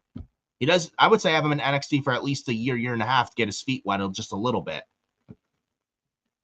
But yeah, Mike Santana, I think he goes to WWE. And why would he go back to AEW? Look at what Tony Khan fumbled with him the first time. Why would he go back there? Like, can Mike Santana really trust Tony Khan this time around? I don't think so. Just look what Tony did to him. He never even gave Proud and Powerful the tag titles. Tony Khan never even gave Mike Santana a fair chance to see what he could do. Like he was always now look at Mike Santana or a faction. And look at Mike Santana now. He's wrestled House of Glory. He's been doing great. Wrestled local Northeast indie shows and wrestled ACW and he was pretty much their guy for TNA. The guy has had a great success story. And I look forward to whatever's next chapter is in his wrestling career. I think he goes to WWE, and you know what? I think he fucking kills it. I think I truly believe he's one of their future pieces for years to come. I do. But I'm sure you'd probably think the same thing. And the success story that Mike Santana has truly had. Going from just a tag team guy from basically nothing to where he is now. It's a great story to hear about. It's absolutely a success story. You know, everyone thought when he split from Ortiz, it's like, he's worse off on his own. He needs Ortiz. He needs to be in a tag team with Ortiz. Man, did Santana prove a lot of those people wrong. You saw a lot of people up. Yep. And the guy can wrestle. He's a very good promo. He's got a great look, a lot of charisma. He's a very good talker. I've heard his promos. The guy's very, very good. I think he has what it takes. I do. Maybe be an NXT champion, then get called to the main roster, at least in the mid-card IC or US champion. Hell, I think the guy is world champion written all over him, to be honest with you. So, we'll see what happens with Mike Santana, but I think he's WWE bound more than anything imminently. And I think TNA Slammiversary is the last TNA match you see of Mike Santana. And probably Leon Slater as well. If Leon Slater does make the jump to WWE or AEW. But the other thing, though, with Leon Slater, I think he dropped the X Division Championship to Cedric Alexander. Yes, he did. Yep, I did see that. Yeah, they had him. They had his reign end at the 298 days. Yeah, almost beat. What did AJ Styles hold the record for longest reigning TNA X Division champion? No. It was Austin Aries. Austin Aries. Yeah, who? Remember him? Yeah, me neither. Yeah, he was he was in 205 Live. He was a TNA veteran. He was a tag team champion in the X Division and world champion, man. You know, he was about to be in WWE in the early 2010s as a WWE12 as Jacob Cass. Yeah, and he was an absolute dickhead behind the scenes.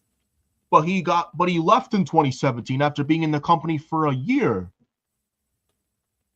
He was fired for a reason. But they pigeonholed him in the cruiserweight division that was dead in 2017. It's exactly where he belonged. Who wants to sign this guy anyway?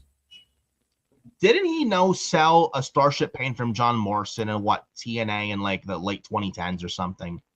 Yeah, it was the 2018 Bound for Glory, and Austin Aries was the world champion. They had him beat Eli Drake on his first night back. Former now LA Knight and on Monday Night Raw. Yeah. Yeah, they give this guy the world title on his first night back, and this is what he does to them. He walks out after the main event match, no selling somebody's finishing move. Like, he gets hit with Starship Pain, he gets pinned by a 3 count with that, then he gets up immediately after that. No selling. Yeah. Because just complete disrespect. Yeah, also, he was the X Division champion for 298 days. Yes. I don't know why I couldn't have had Leon Slater break the record, to be honest. Yeah. But what the fuck do I know? They say what? LOL TNA? It's TNA. Just like they want to have a pay-per-view Slammiversary the same day as Forbidden Door with AEW. Yeah, gee, I wonder who's gonna watch one. I wonder which show will be more watched. Yeah, damn Carlos Silva. LOL TNA. But NXT and TNA are having the same PLE pay-per-view days as Forbidden Door for AEW on June 28th.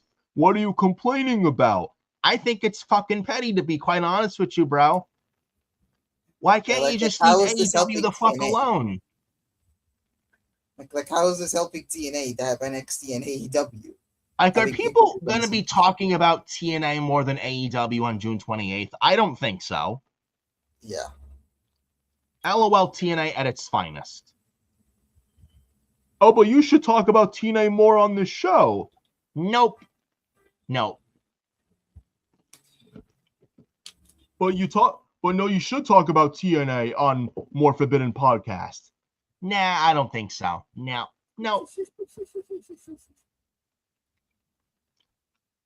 But moving on to the next topic of discussion, WWE possibly adding new members to the Vision. We've seen it lately on Raw with Maxine Dupree leaving Otis and Akira Tozawa. And now Logan Paul is out with a tricep injury. Can I just say the Vision is dead? It's dead. They are the most cursed faction in WWE history. Yeah. Name me a more cursed faction than the Vision. Oh wait.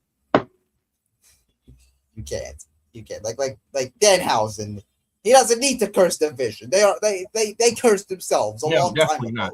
You don't need Danhausen to say you are cursed for the Vision to be cursed. It's been cursed before Danhausen even arrived to WWE.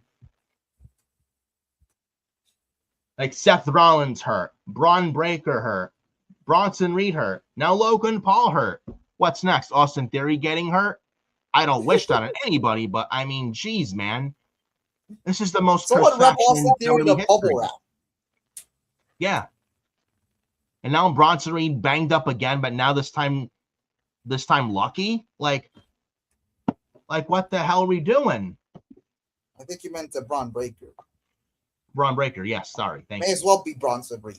Like, this faction is fucking cursed. Now, according to the Observer, take this with a grain of salt, he says that there's talk of adding members to the faction and linked with Logan Paul's recent tricep injury.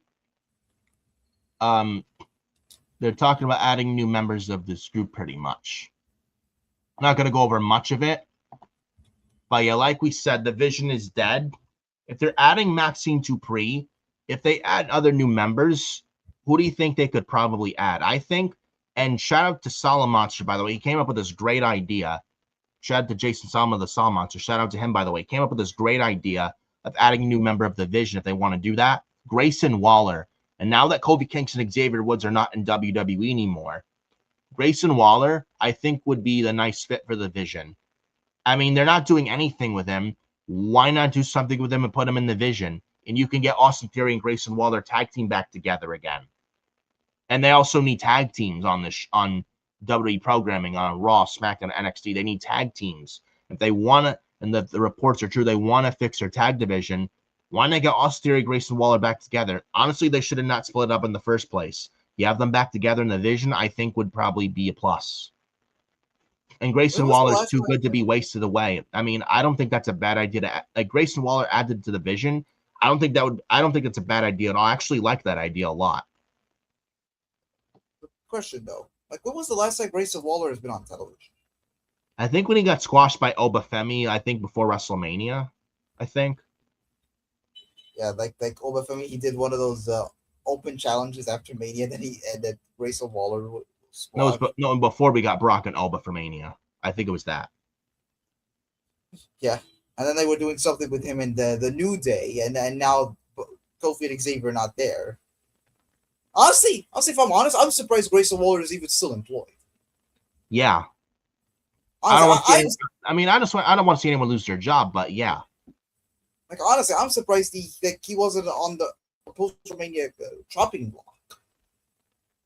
Yeah, because Ari and Shapiro need their manias in Vegas, need to outprice fans. And then when fans don't come, they need to blame it on the talent because Ari and Shapiro can't blame themselves.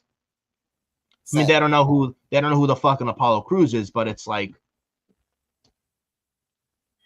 my God. Yeah, I'm honestly, this could be aligning with Division. Honestly, this could be the best thing for Grayson Waller. Let's hope he doesn't get struck by the curse, the Division curse. Yeah, but it's like, honestly, being with Division can be the best thing for him, for real.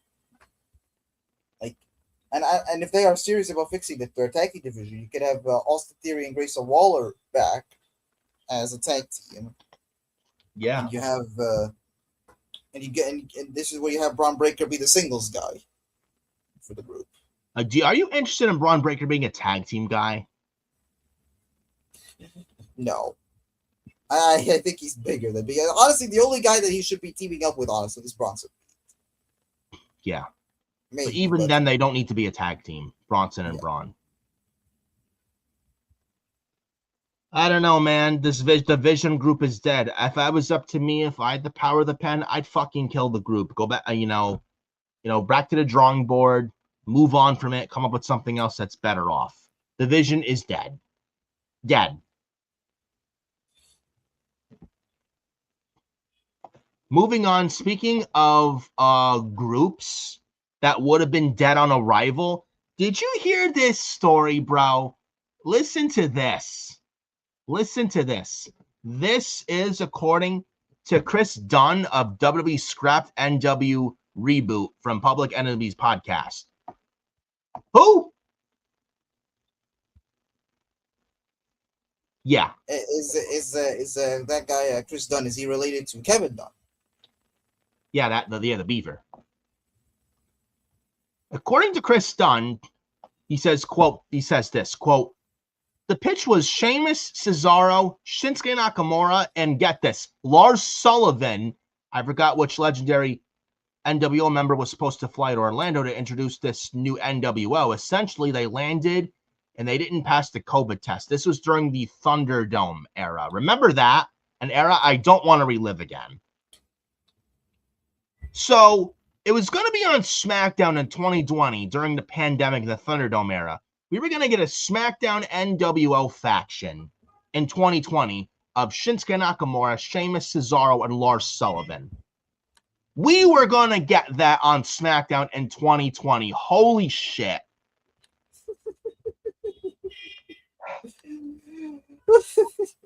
I have no words. So laughable. Are you fucking serious? Sheamus, Cesaro, Nakamura, and Lars Sullivan in NWO. What the fuck? Oh my god. Oh my god. Oh, stop hating on the idea. It could have been something. It's different. This is a terrible idea. No, it's not. How is it terrible? Lars Sullivan? This is an awful, awful, awful idea. First of all, how would thank God this didn't happen. First of all, how would this have made any sense? And correct me if I'm wrong. Wasn't Sami Zayn on SmackDown at this time in 2020 with both Cesaro and Nakamura? So how would this make any sense? So they would turn heel on Sami Zayn just to be in a heel faction.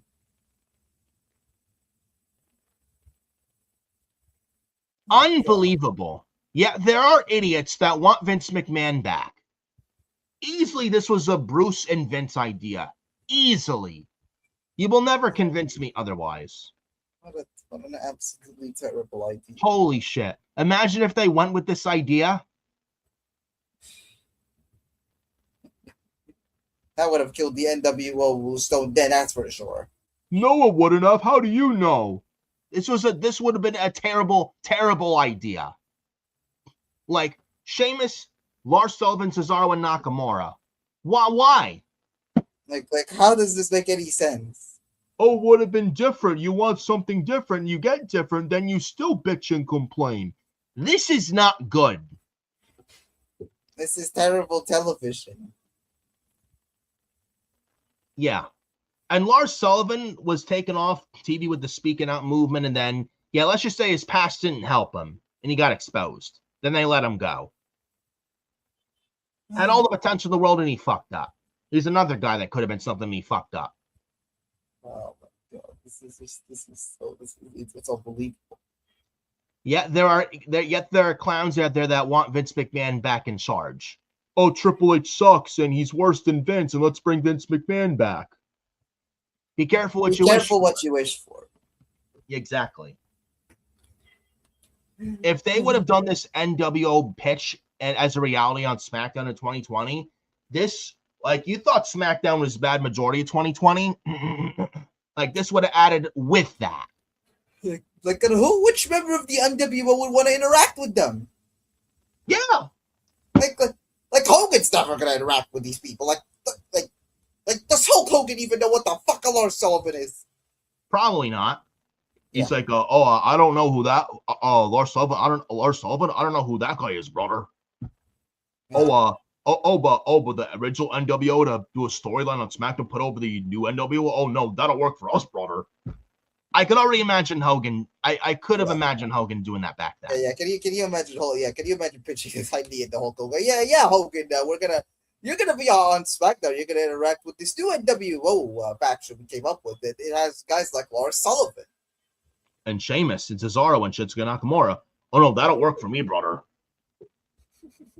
Oh, that'll work for me, brother. Or can you imagine the wasn't Scott Hall having health problems at the time? I think so. Then he had Kevin Nash at the time as well. You got three guys over there at Xbox. Hogan, Nash, Hall. You got three guys who could barely move at the time. Yep. Two of them sadly with Hall and Hogan, who unfortunately are no longer with us, who had major health issues at the time. Yeah. How are they going to be able to do something on the television show? How are they supposed to get this new group over? Yeah, this would have been this would have been terrible television had they actually gone along with this. Thank God they didn't do this.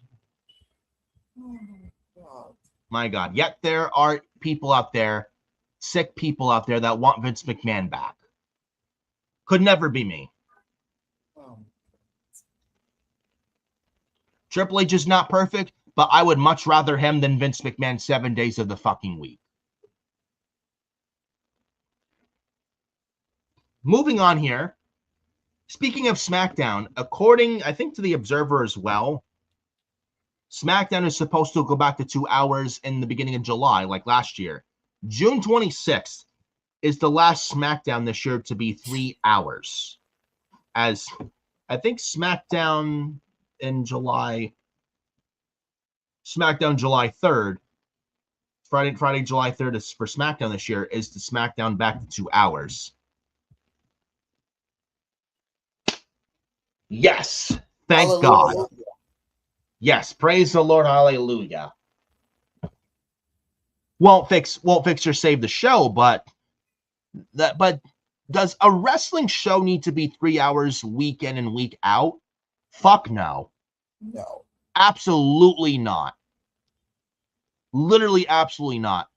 It is not necessary whatsoever for a show, for any kind of wrestling show, or any show in general, to be 3 hours frequently every single week, week after week after week after week. You could legit dig up Eddie Guerrero and Hulk Hogan out the grave and make them alive again. It still wouldn't save a 3-hour show for SmackDown.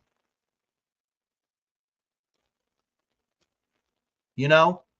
Dig up Mr. Perfect and Randy Savage out the grave and make them alive again. Would that still save a 3-hour SmackDown? Absolutely not. No. Like 2 hours is the 2-hour format's not going to help or save or fix or save the show, but I would much rather 2 hours than 3 hours, dude. Seriously. 2.5 hours is a sweet spot. That's why Raw is 2.5 hours on Netflix every week. They're not 3 hours anymore like they used to. But 6 months of 3 hours of SmackDown for the first 6 months last year and this year, and it looks like that's the rest of the USA Network deal next year and the year after, and until 2029 when their USA Network deal's up in the fall of 2029. Like first 6 months of the year, 3 hours, dude.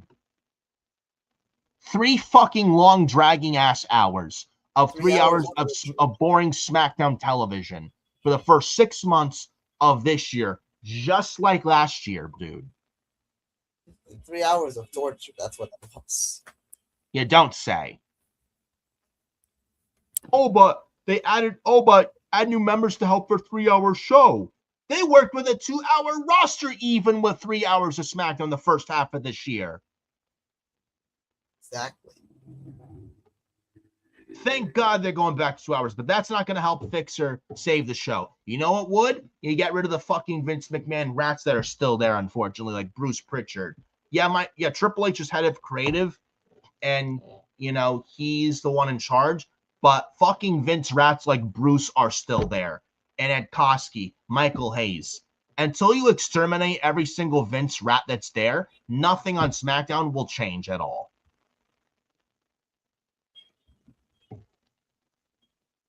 But no wrestling show needs to be 3 hours every single damn week. It's way too much. 2.5 I could do, but 3 hours? It's overkill, dude. It's overkill if you ask me. But, But USA Network likes that third hour. That's why they're 3 hours right now. Well, USA Network? It was USA Network's idea for Raw to be 3 hours in 2012. Remember that? Look at how that turned out. Awful. But USA Network again loves the third hour. Yeah, fuck USA Network. Like, what do they have anymore? Literally, that is even worth a damn. Like, that channel network is dead. And if USA Network did not have SmackDown, USA Network channel is dead. Dead. You might as well just cancel the TV channel at that point. Like, what do they have outside of SmackDown? Oh, but they have Braun Strowman's Everything on the Menu. That's a good show. Who watches it? I'm sorry? Like, who watches Braun Strowman's Everything is on the Menu? Oh, but they have Law and Order. They have NCIS. Nothing but reruns all damn day of NCIS and Chicago PD and 911 and Dateline and Law and Order Special Victims Unit all fucking day long. When you have reruns of a show all damn day, all day during a day of the week, you know a certain TV channel network is dead.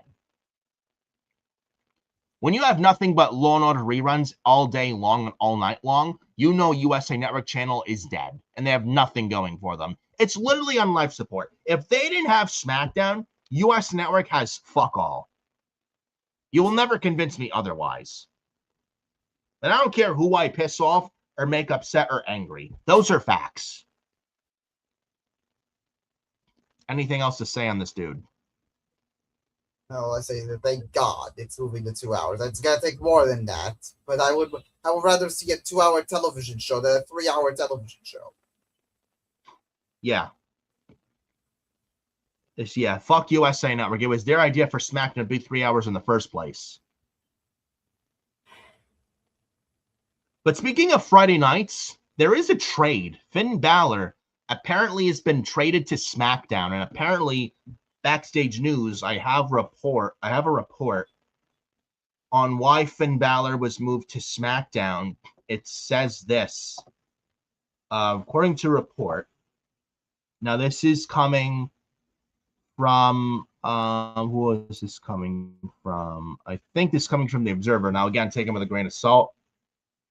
Dave Meltzer says WWE just wanted to get Finn Bálor away from Dominic Mysterio in the Judgment Day, now that their Raw feud is done and over with. And they feel, and he says, creative feels that Bálor could be a nice change of scenery as well. Pretty much is what the report says right then and there. So, there we go. There's my computer. But yeah, Finn Bálor is now on SmackDown. He's not on Raw anymore. He's away from Dominic, away from McDonough, away from the Judgment Day. He's away from them. His feud with the Judgment Day is done and over with. And after that street fight with McDonough and Bálor had to be done with the Judgment Day at that point. And I'm glad he's moved on from the Judgment Day, to be quite honest with you.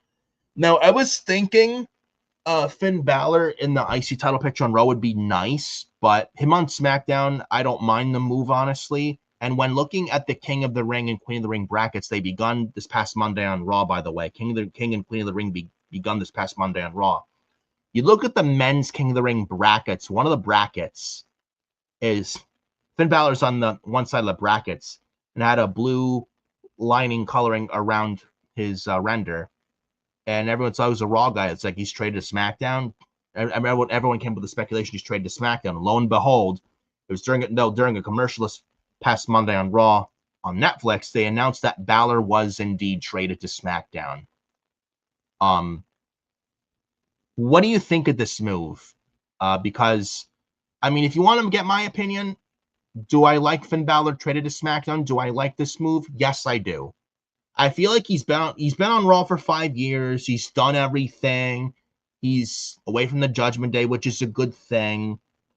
He could factor into IC title plans, but he doesn't factor into world title plans. He's not beating Roman for the world title, where he could probably fare better on SmackDown.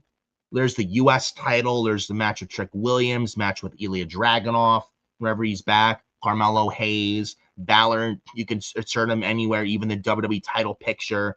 Bálor and Cody is a match I'd like to see. Bálor versus Gunther. One fresh match that has never been done, I would love to see, and I hope they do it. Finn Bálor versus Randy Orton. That would be something. Like, sign me up for that. Finn Bálor, there's Damian Priest there. There's R-Truth. There's Finn Bálor and Ricky Saints over there as well. I think there's more. And then if CM Punk comes back to SmackDown, there's that as well. Bálor versus Cody. Bálor Punk, like I mentioned. Something along those lines. I may be missing some names. Let me know if I am. But yeah, I like this move actually with Finn Bálor SmackDown having a nice change of scenery, fresh coat of paint with Bálor now moved to Friday nights.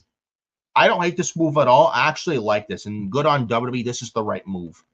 Finn Bálor to move to SmackDown, and he's away from the Judgment Day. So, I don't know how you feel about it, bro, but I don't hate this move at all. In fact, I think it's the right move. And Balor's pretty much done everything on Raw. He's been on Raw for 5 years. He had to move to SmackDown. I don't hate the move at all. I think it's good. And trying to freshen things up on SmackDown, I like that. So, I'm not sure how you feel about that, bro. Oni's muted. I don't know what happened. Uh-oh. Anything happened to his mic? I don't know what happened. I think it's I don't know. There you go. I thought someone hacked the system. I thought maybe USA Network hacked our system. Yeah. They are jealous.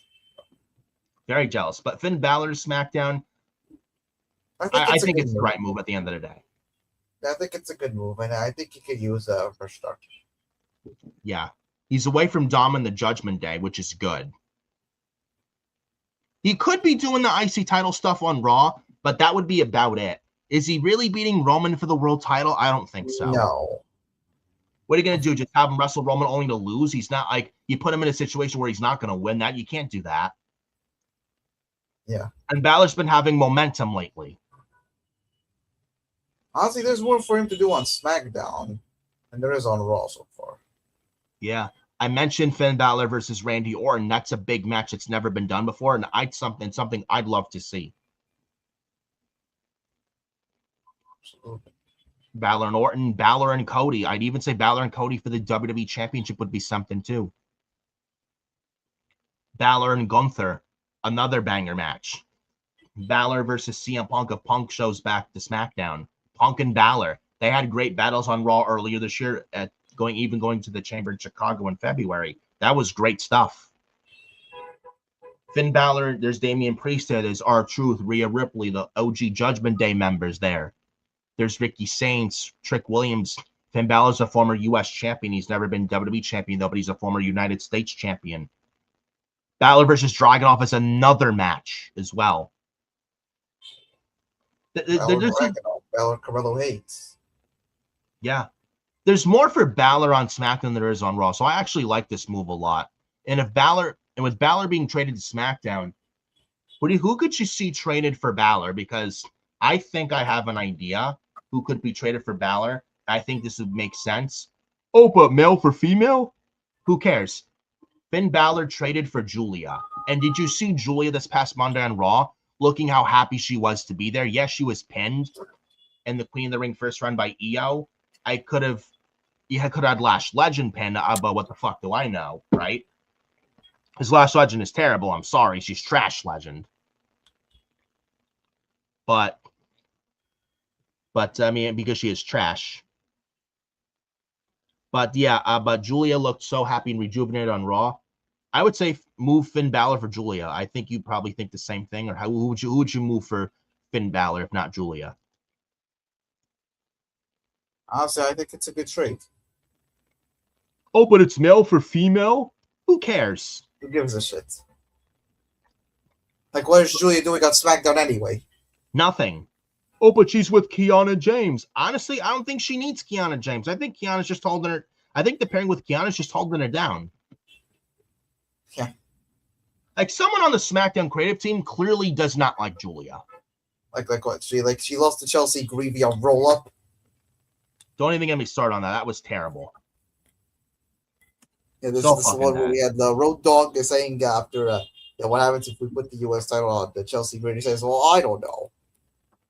Yeah. Remember that? This is your SmackDown writing team. Oh, but Triple H is head of creative. He gives the yes or no. It's on him. That's true. He is head of creative, and it is on him. But you still got fucking Vince Rat still there, and as long as they're still there, existing on that SmackDown team, nothing will change. But yeah, Julia could also use a nice change of scenery. Definitely get her to Raw. Look how happy she was on Raw in Italy this past Monday. She felt more better. Like, she felt more better in one night on Raw this past Monday than her entire time on SmackDown. What does that tell you? She was more over in one night than she was in a year. And Julia is from Japan, but she's also Italian as well. I think her father is Italian. Yes. And her mother is Japanese. Mm-hmm. But she looked so happy to be there on Raw Monday, dude. It was like a completely different person night and day. Yeah. Exactly. You know? I would absolutely move Julia to Raw. Get her away from Kiana James. Get her away from SmackDown. You have EO there. Julia and EO. You can do Julia and Stephanie Vetcare when she's back.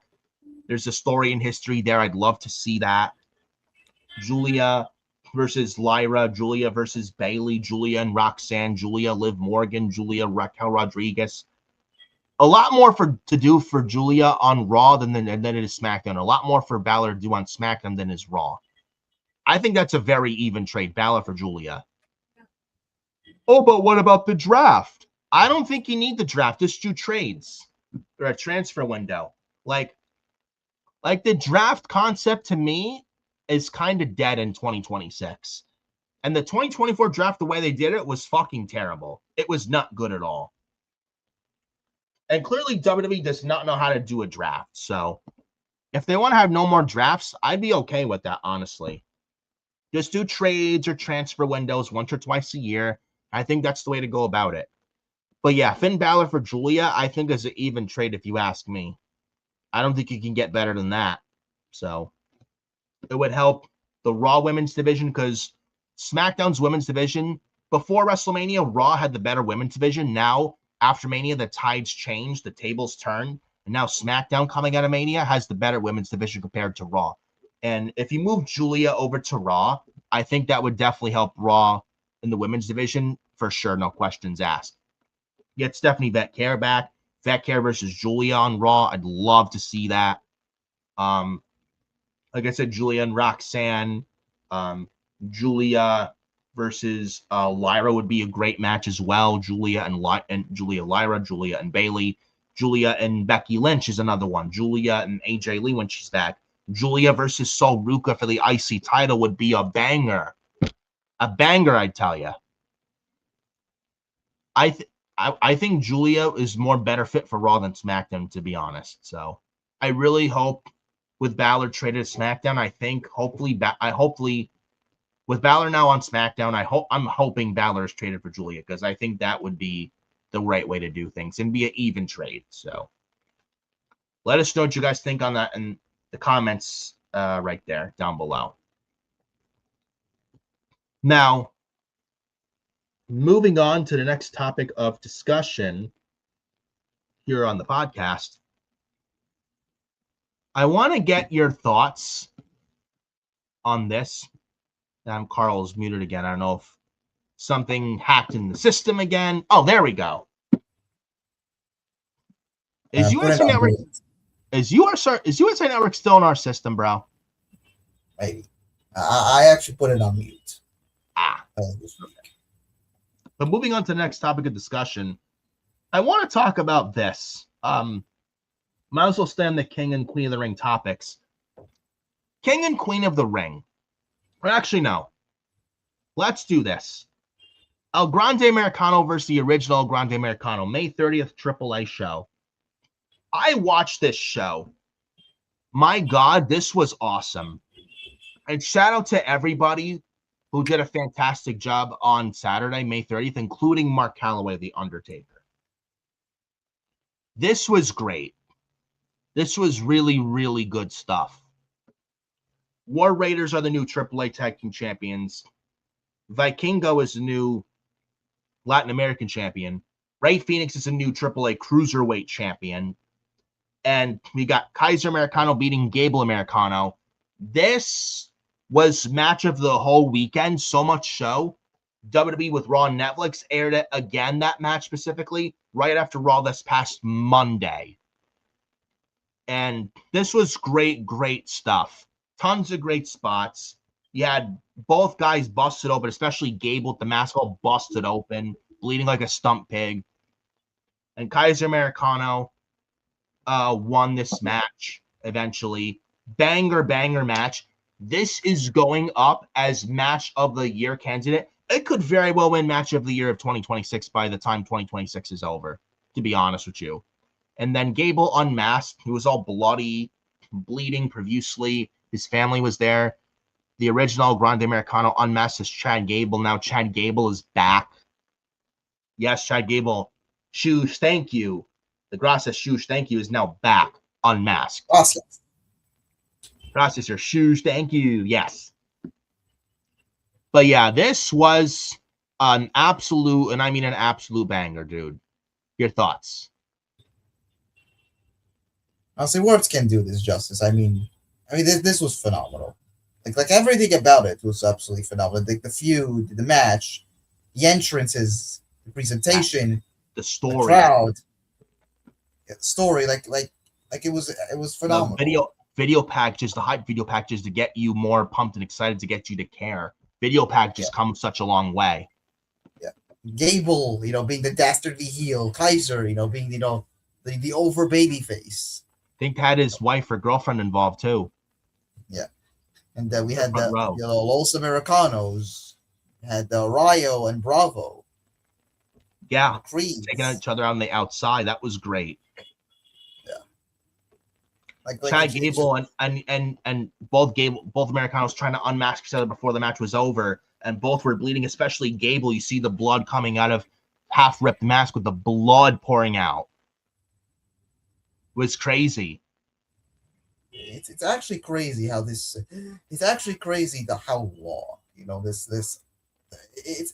It's crazy how this El Grande character just it's taken a life of its own. It was originally goofy, but man, that turned into gold. Yeah, like it starts with Chad Gable, like he's obviously the original. He's trying to study the art of lucha libre against Penta and all. When Penta arrived to Raw and WWE last year. Yeah. And he studies the art of lucha libre and saying, "I am not El Grande Americano," and even though he's saying "gracias," like yes, like who, and he's pointing his two fingers up the air, both of his hands, like who used to do that? Yeah, yeah, and then he beats Ray Phoenix at WrestleMania. Then he's in Money in the Bank.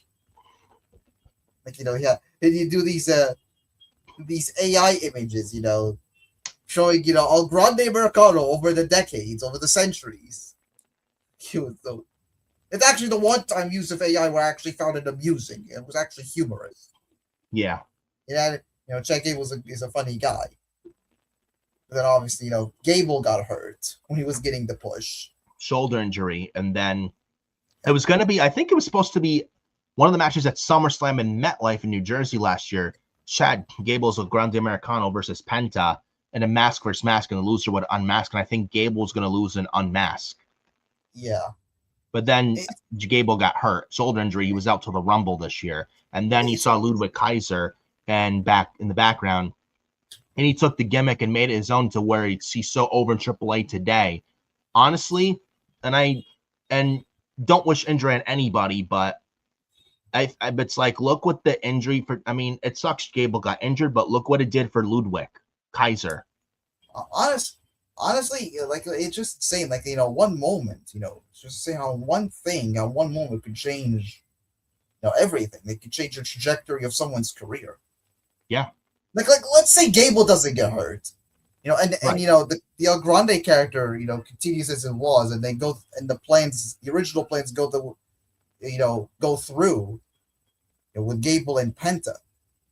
Like, I'm not sure where Ludwig Kaiser will be at right now. Like, honestly, if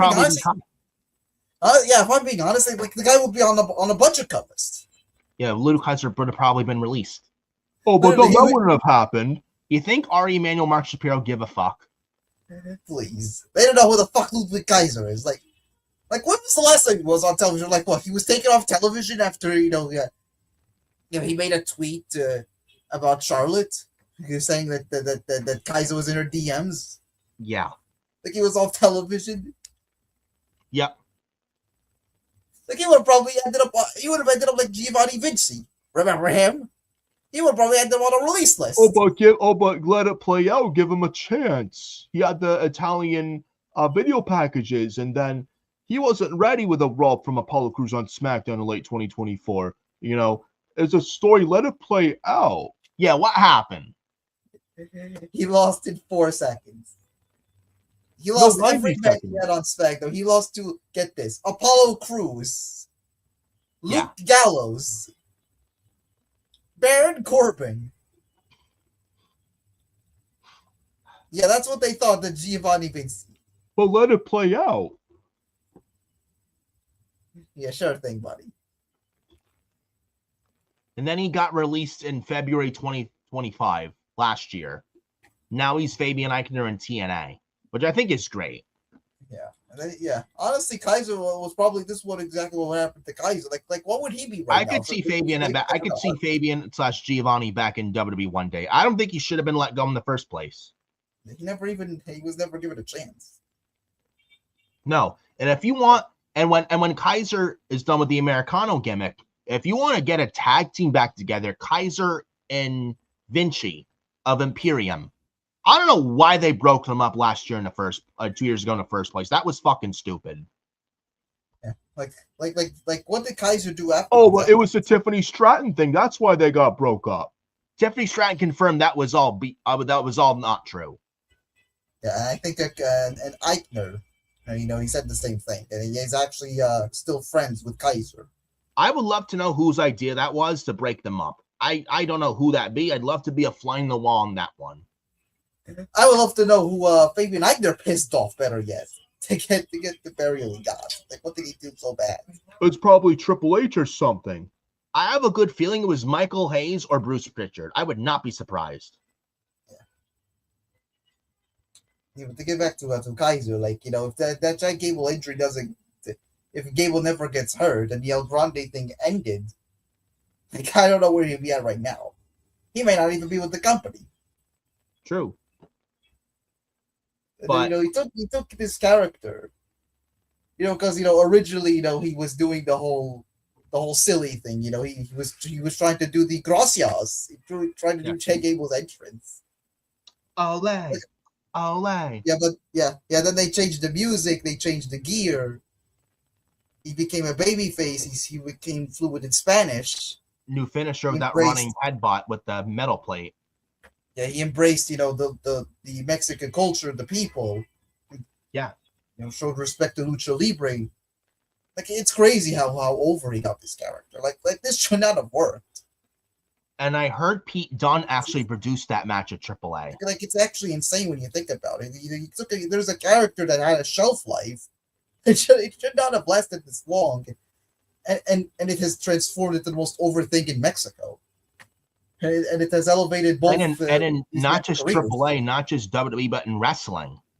Yeah, and it has and it basically got both, and it has gotten both guys over.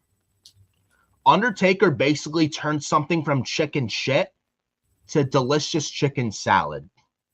Yeah, that's basically what happened here. That's what Mark Calloway did, and shout out to him and everybody involved from AAA May 30th that did such a great job. They all deserve they definitely deserve very, very much credit. Yeah, and Pete Dunne, he produced a match. I wonder though, how was he able to produce a match that had Rayo Americano getting involved? Like, how could he be? Yeah, I mean, we all know Rayo Americano. I mean, I think he's Pete Dunne. He resembles Pete Dunne, you may say. And Bravo is Tyler Bate. Yeah. Yeah. But now Chad Gable is back. And man, he looks in the best shape of his life. Yeah, he cut that promo, explained, he's why he became on Grande, and he passed the torch, from the original on Grande to Kaiser. He had Chad Gable's family there as well. Yeah, his kids, his and wife. Got the respect of Mexican fans. Like just look at this, especially Chad Gable. He comes into the building. You had the fans throwing shoes at him. Yeah, he got so much heat, and by the end of it, he became a babyface because the work that he put in as the original on Grande. From the match to the heel work, to getting Kaiser over. Accepting defeat. Mm-hmm. But what I will say, though, with Chad Gable now back, and you have him back on Raw, you know what I would do for SummerSlam? Penta versus Chad Gable for the IC title in Minneapolis, and you give Chad Gable the IC title in his hometown of Minneapolis. And there's a story there. Please. I think the last time, I think Gable was hurt already by the time they did the Penta segment, but you could say storyline, it was Penta responsible. Who took Gable, Penta is responsible for why we got Kaiser Americano. That would be perfect. I love that. And they were supposed to wrestle at last year's SummerSlam when Gable was Americano, but Gable got hurt. Now they could have it finally this time at this year's SummerSlam. They say everything happens for a reason. Yeah. I would absolutely have that as one of the matches for this year's SummerSlam in Minneapolis, bro. Penta, Chad Gable, IC title. You give Gable the IC title. I think it's about time we put some singles gold around the waist of Chad. He's red hot right now. He's red hot right now. Coming out of this match, why can't you pull the trigger? Yeah, I'd love to see it. And for Kaiser, Ricky also says I can see Chad Gable and the Creeds rocking up backstage on a Raw or SmackDown, and will just feel like everyone else. Well, if they're on Raw, they'll be fine. If they're on Raw, they'll be fine. SmackDown's just the worst show on TV, but on Raw, they'll be fine. Yeah. And that IC title picture's looking pretty stacked. You get Chad Gable there, now we're cooking. And I need a Chad Gable versus a Javon Evans. Yes. When Sheamus comes back, Chad Gable and Sheamus for the IC title, and Sheamus tries to win the how IC would title. Javon Evans, though, be able to take a suplex? How would he be able to take a suplex? Gable. I have no idea, but it'd be something. Chad Gable versus Rusev. Chad Gable versus Ethan Page. I'm telling you, the IC title picture looks pretty stacked on Raw. With Kaiser and with the Americano, it's obvious. He has to be the mega champion. He has to win it at Triple Mania. It's this September. I think they're doing one. It's a 2-night show. One of the nights is in Las Vegas, the next night in Mexico City. Yeah. Night 1 is Las Vegas, and night 2 is in Mexico. I think they do the match with Dom in Mexico, and you have Kaiser become the AAA World Champion. Yeah. Honestly, if they want to, Gable did say that he doesn't know when, but he will be back in AAA again. Mm-hmm. If Judgment Day, it's an easy layup there. Judgment Day, they interfere, they try to help Dom retain, and then there's Chad Gable running to make the save.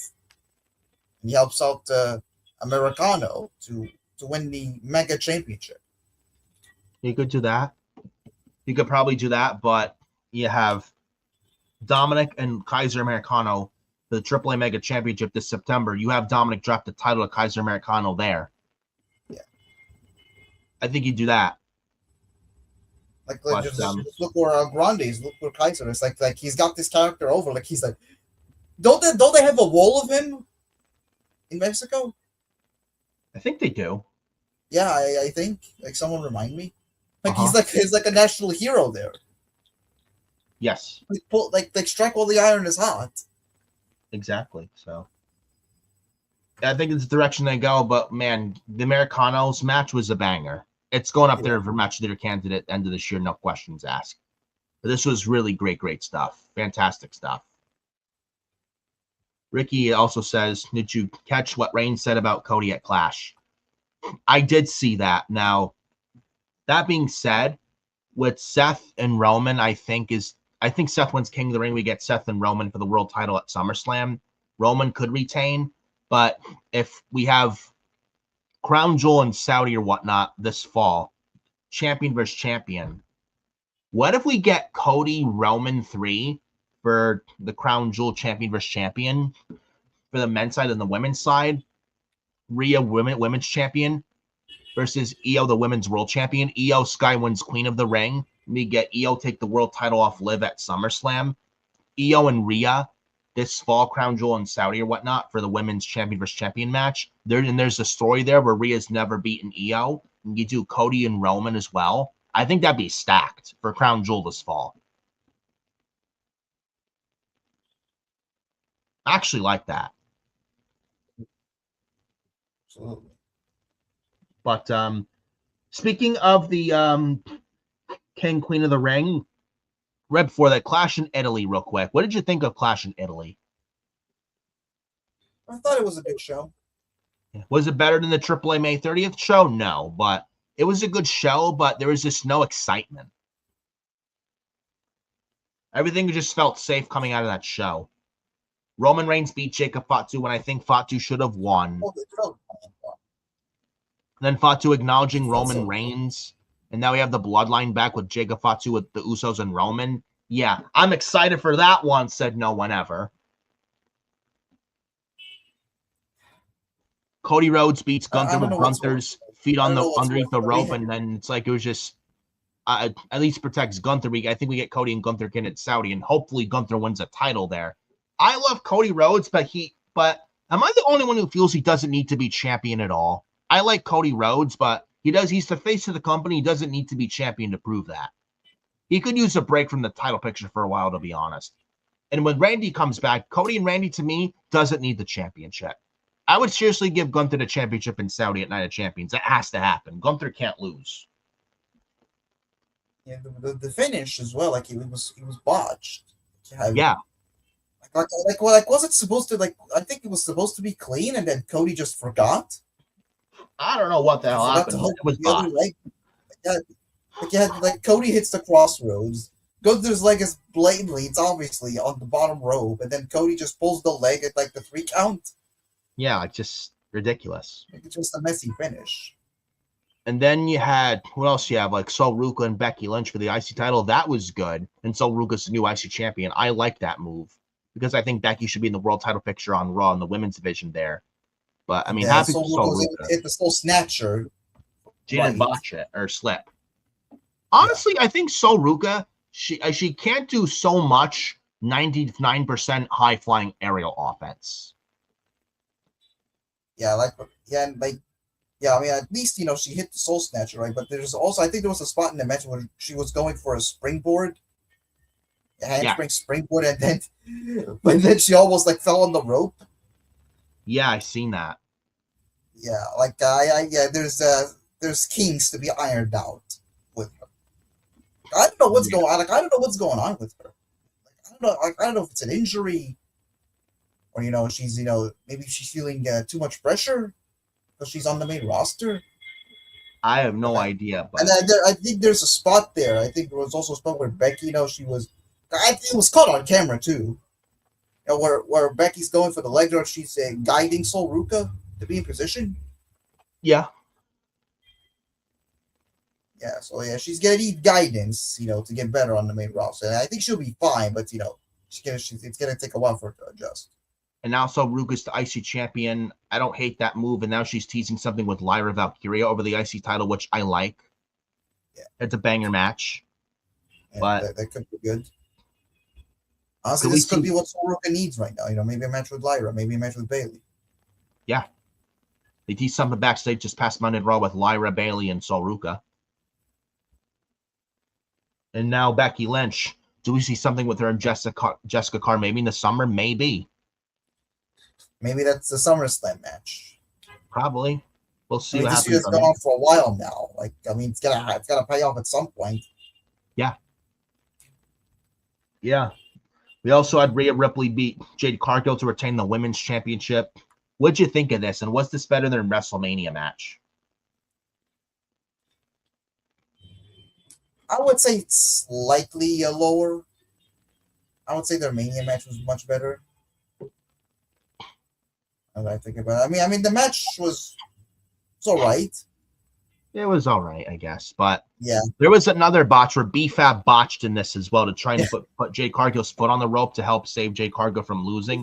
That was botched. Yeah, it was. Jade had to put the rope herself. Yeah, Jade Cargill, she had to put her feet on the rope herself because BFAB forgot.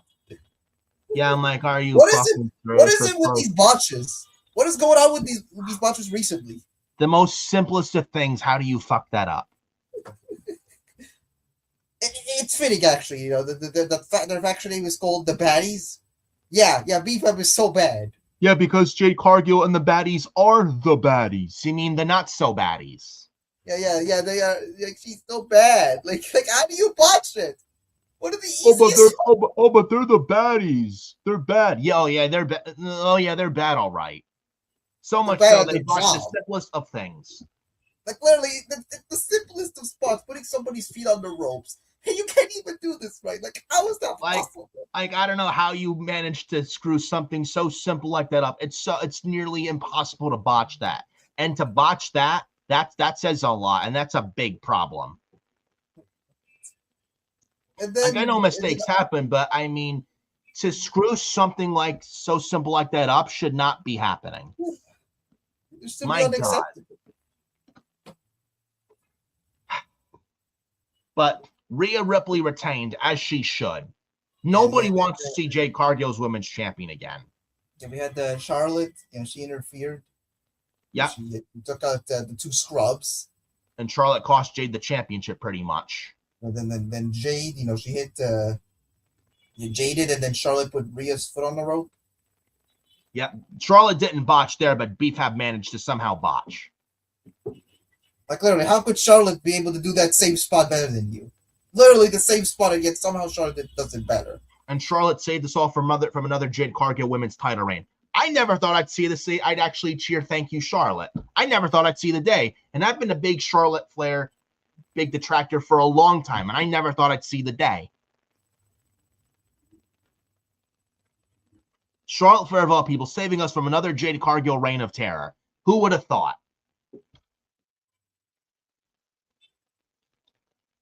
Now we get Queen of the Ring. Charlotte and Jade are in the same bracket, in the same fatal four-way first-round match for this year's Queen of the Ring. I think Charlotte goes to the semis. We get Charlotte and Becky in the semis. Charlotte could very well win the Queen of the Ring. We get Rhea and Charlotte at SummerSlam. I would not mind that at all. But then you got to think, where does Jade Cargill? You can leave her off the card. They could do either Charlotte and Jade or Charlotte and Rhea at SummerSlam. Either one, I'm good with. They've been teasing the Rhea or Charlotte again. Yeah, it could have been at WrestleMania this year, but we got Rhea. And yeah, Charlotte was in the 8-woman tag. The 4-way tag. I don't know what you do with Jade. Maybe Jade versus Alexa? Maybe? Probably. Although I'm not sure if it's a big match for SummerSlam. But I mean, if you want to run the card, who knows?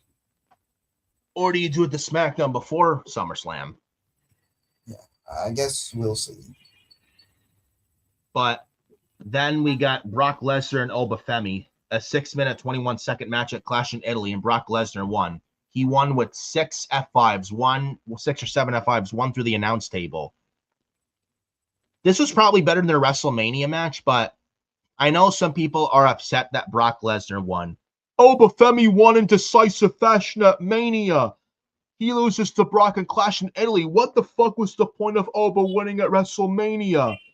Like, what the fuck, WWE? Brock didn't need to win here. Brock winning does nothing in 2026. Obafemi got buried. He should have won over.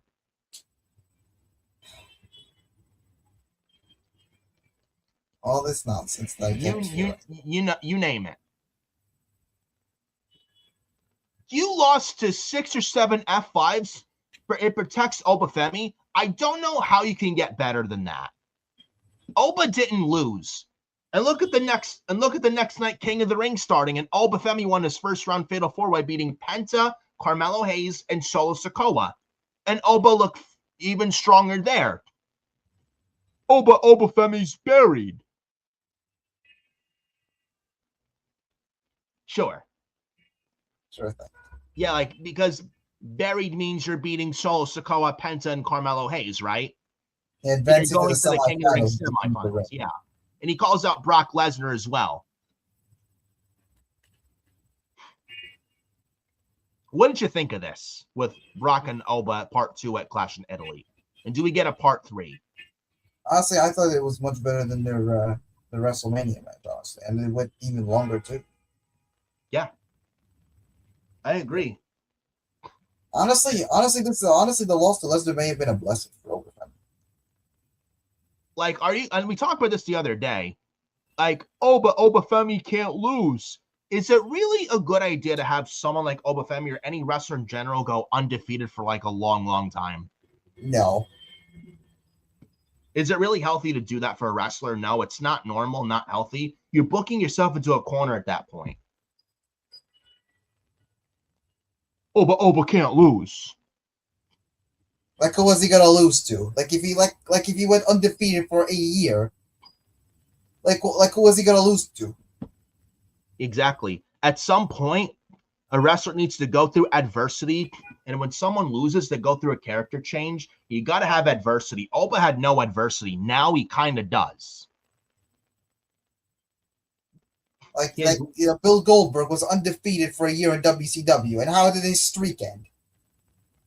But Goldberg came to WWE, and he wasn't the same as he was in WCW. He was booked strong in WCW, better there than WWE. He comes to WWE less than a year. He's in a world title match at SummerSlam in the Chamber, and they fucking buried him. And then the next month, an Unforgiven 03, he beat Triple H for the world title.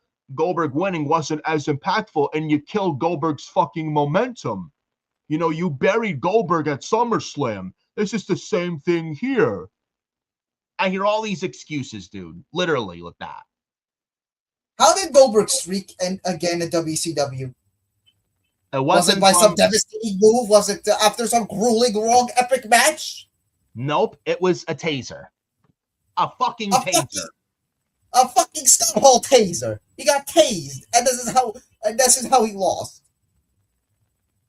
At least 1 year undefeated, and one taser beats him. But in WWE, he lost to another object, the sledgehammer. Great job, though.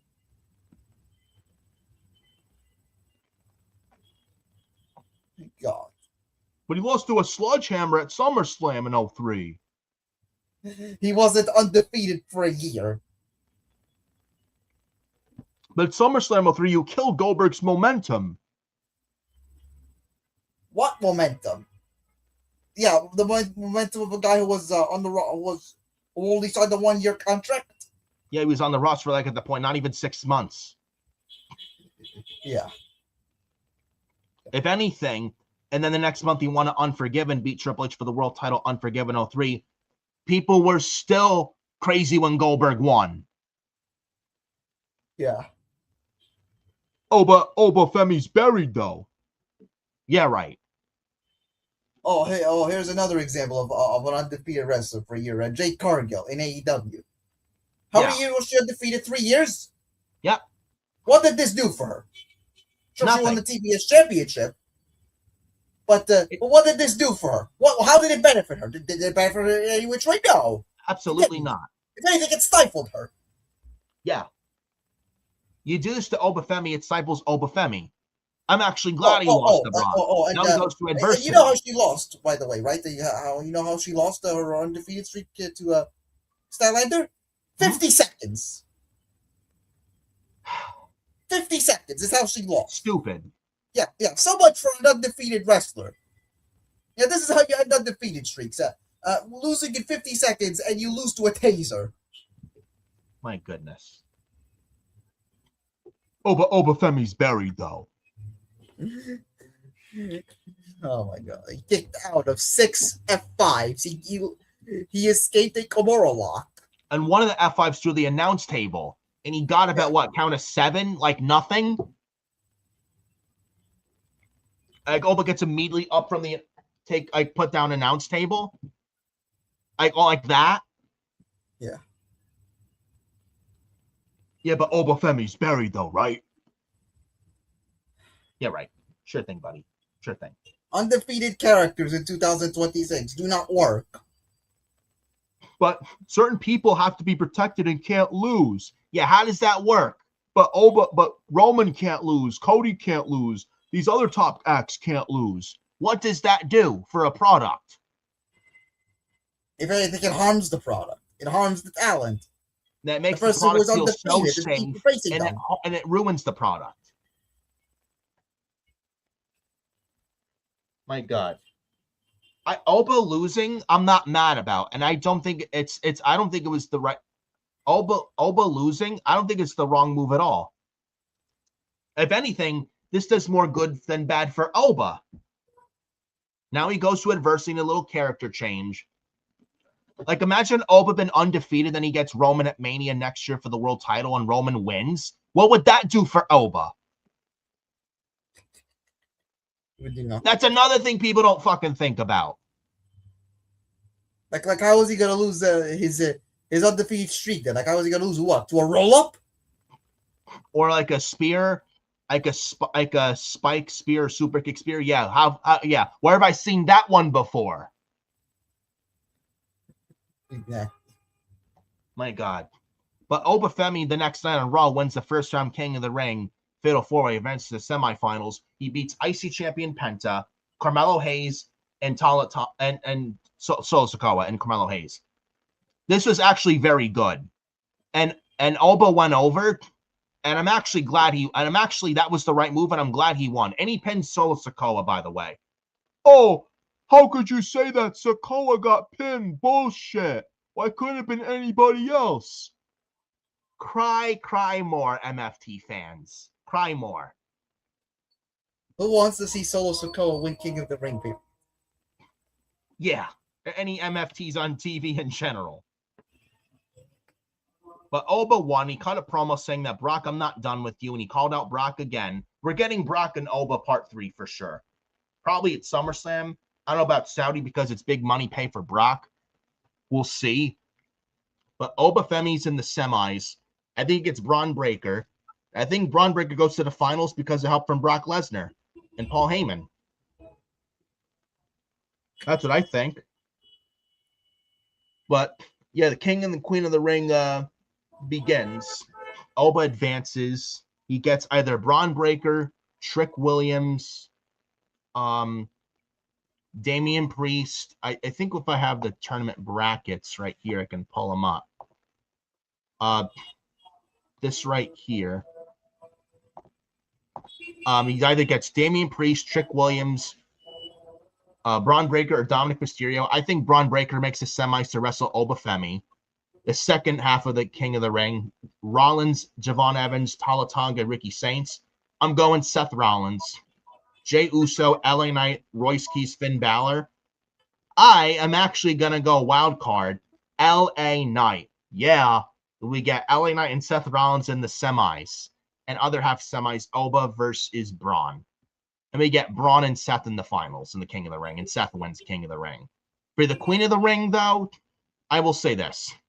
I think we get for the Queen of the Ring, we had Io advance beating Roxanne Perez, Julia, and Lash Legend. Io Sky goes to semis. I think she faces JC Jane, who beats Bailey, Raquel Rodriguez, and Kiana James. Io and JC in the semis. The other half of the semis, Becky and Charlotte, where Becky beats Liv Morgan, Alexa Bliss, and Chelsea Green, and Charlotte beats Jade, Lyra Valkyria, and Sol Ruka. I'd love to know why Liv Morgan's the women's world champion, the Queen of the Ring, but what the fuck do I know, right? But what are your thoughts on the whole King and Queen of the Ring brackets and overall? I mean, so far, they're going with the right winners so far. Io qualified, obviously. Oba qualified. Yeah. I expect Seth and Braun, Becky, Charlotte qualifying, JC Jane. I'm gonna go with Finn Balor qualifying as well. Really? Yeah. I'm gonna go the megastar L.A. Knight. Yeah, but Balor doesn't eat the pin.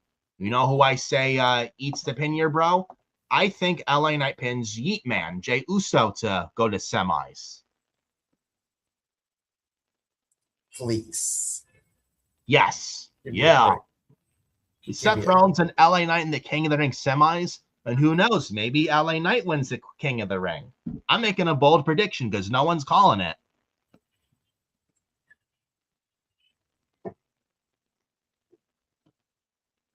Come on, be realistic, bro. But he deserves to push, though. You gotta be realistic.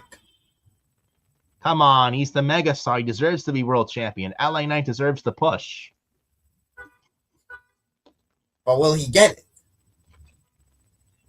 it? Probably not. But Ricky also says in the chat, Ricky also says Reigns is staying champion for a year, if not longer. Probably a year, but I would say if LA Knight wins the briefcase, though, this September, have him cash in successfully on Reigns or Rollins. Even if Roman, hold on. Sorry about that. Even if Roman wins it back for LA Knight or Seth from by the end of the year, the beginning of next year, and Roman goes to Mania next year as champion, then Roman loses to Oba at Mania next year. You could always do that as well. Just my 2 cents. But then Ricky says Crown Jewel will be the only time Cody's in the main event. Reigns has took over that spot now. Well, Roman's a face of the company. Cody's a face of the company guy too. Probably Cody is very close to Roman, in my opinion. Well, Cody's already main evented several pay-per-views this year. Yeah. The and he mentions Rumble, fans singing. Yeah. And Mania. Then he mentions fans singing Lesnar's theme at Clash and Reigns' theme on Raw. I did see that, yes. Yeah, the crowd, they were singing Don, Don, Don, Don, Don. Yeah. Then Ricky says EO is winning Queen of the Ring. Rumors are Liv versus EO at SummerSlam. I wouldn't mind that. Yeah, I wouldn't mind EO winning. I mean, if not Jason. Like, what is Liv Morgan doing as world champion on Raw? She's like managing. Yeah, she's a manager. Like, what the fuck are we doing? Like, they need to give EO something after the Asuka match. And make up for not doing EO and Asuka Kairi at WrestleMania, which they should have done. This would at least make up for that. Yeah. And he says Danhausen is undefeated. Yes, that's true. Doesn't even wrestle that much. I mean, yeah, he's undefeated because he doesn't wrestle all that much. And all he's faced is Kit Wilson and The Miz. Oh, Jesus, man. Yeah, don't even get me started on that. But then he Please, says no wonder he's undefeated. Yeah, then he says Reigns is levels above Cody, who was champion for 3.5 years and has most main events. That's I know, but moving on.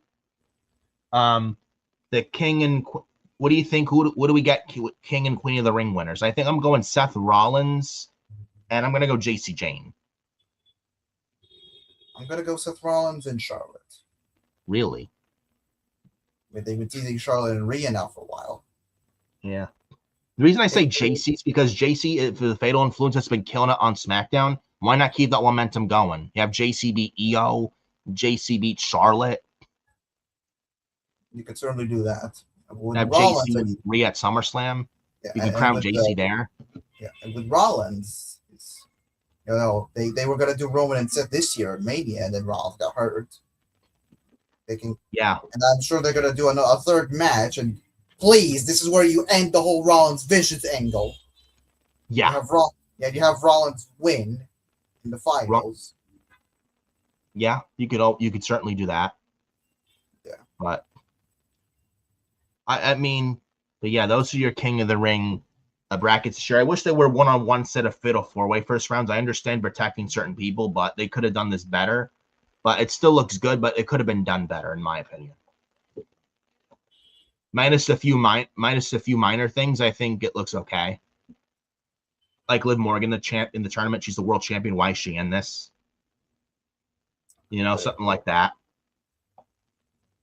But that's just my opinion on that. But then the final topic of discussion here on this episode. Apparently, recent update on the merger lawsuit. I'm going to let you take the floor on this one. The gift that keeps on giving. Vincent Kennedy McMahon. Yes. Oh my God. So with this WWE merger lawsuit, more updates on this merger lawsuit. The TKO and W could be facing even more debt. And they already have. I'm hearing about what? Something like about it says like what? Almost 1,000 something like or million or what, if that's even a number. Yeah. Reports shareholders, plaintiffs, because the shareholders are suing TKO. The shareholder plaintiffs are seeking $466 to $957 million in damages. Yikes! Is all I gotta say. Yikes! According to Brendan Thurston of WrestleNomics, Post Wrestling, and the shout out to Brandon, who's covered the story. Attorneys representing a class of WWE shareholders in merger lawsuit argue, based on their expert report, that they are owed close to $1 billion. The mandatory damages that the plaintiffs are seeking range between $466 million and $957 million, plus Holy interest shit. accrued since the merger closed nearly 3 years ago. The range comes from analysis written earlier this year by James L. Canisia, a financial economist retained by the plaintiffs. If the plaintiffs win mandatory damages, that money would be proportionally disturbed to shareholders who held WWE stock during relevant time to be determined. The lawsuit was filed in 2023, alleges that Vince McMahon predetermined the transaction with Endeavor to secure his continued role at the company in light of the sexual misconduct scandal surrounding him, rather than shopping WWE to maximize shareholder value. End quote.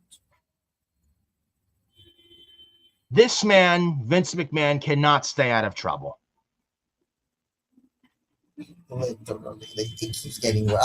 I'm actually astonished at how worse this gets. There's death taxes, and Vince McMahon continues to not stay out of trouble. Literally, yeah, death, taxes, and Vince cannot stay out of trouble. Like you already know. It keeps getting worse. It keeps finding a way to top himself. And they're what? And TKO's what? $6 billion in debt. You add this in debt now. Yeah, if they lose this lawsuit, and they lose almost $1 billion, that is $7 billion in debt. My God. I don't feel sorry for TKO. They knew what they were getting, and they still negotiated with this fucking pedophile to sell the company, which, by the way, did not need to be sold. It should never have been sold. Unbelievable. I mean, I don't know what else you want me to say, man. It was never about selling the company. And if it was in the hands of Stephanie and Triple H or no Endeavor or TKO whatsoever, I guarantee you the company would be much different and better off than it is now. You want to have it feel so fucking corporate and constant ads and commercials and all these budget cuts. You wouldn't be seeing much of any of that whatsoever if that was the case. Vince sold the company as a big fuck you to his family. And Vince showed his true colors, choosing outsiders over his own family. Fuck Vince McMahon. And anybody who defends him. I don't know what else you want me to say. I don't feel sorry for anybody named in this lawsuit. I don't. It's a fucking mess. Like they got themselves into this. Vince got himself into this. And Ari and Shapiro possibly being exposed as a liability. Yikes. Like they already have this merger lawsuit. And it's And they have the scheduled for shareholder trial in lawsuit. 4 days, dude. It's scheduled for trial in 4 days. We're definitely keeping very close attention to this for sure. Oh boy.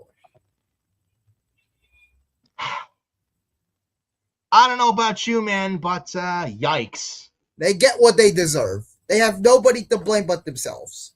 Ari Emanuel, Mark Shapiro, Vince McMahon. I'd even say Nick Khan in there. Nick Khan is another one. Yeah. Langus. What the blue hell is a Langus? Rated backwards. Yeah, I have no sympathy for them whatsoever. Zero. Literally, all this idiot had to do was never come back. This man was told by shareholders, don't sell the company. Don't come back. Or if he was going to sell the company, sell it to the highest bidder. Vince McMahon showed every bidder that were willing to play, that were willing to give him money, all because he wanted to stay in power, all because nobody wanted him there. Every bidder from KKR And Liberty Media.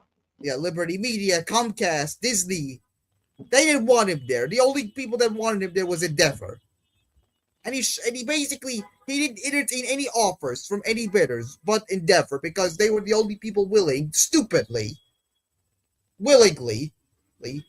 were the only ones willing to keep him in charge. And they knew of Vince's sexual misconduct while negotiating the sale of the company, or the quick sale of the company in Endeavor. And they did nothing about it. They knew. They did fuck all about it.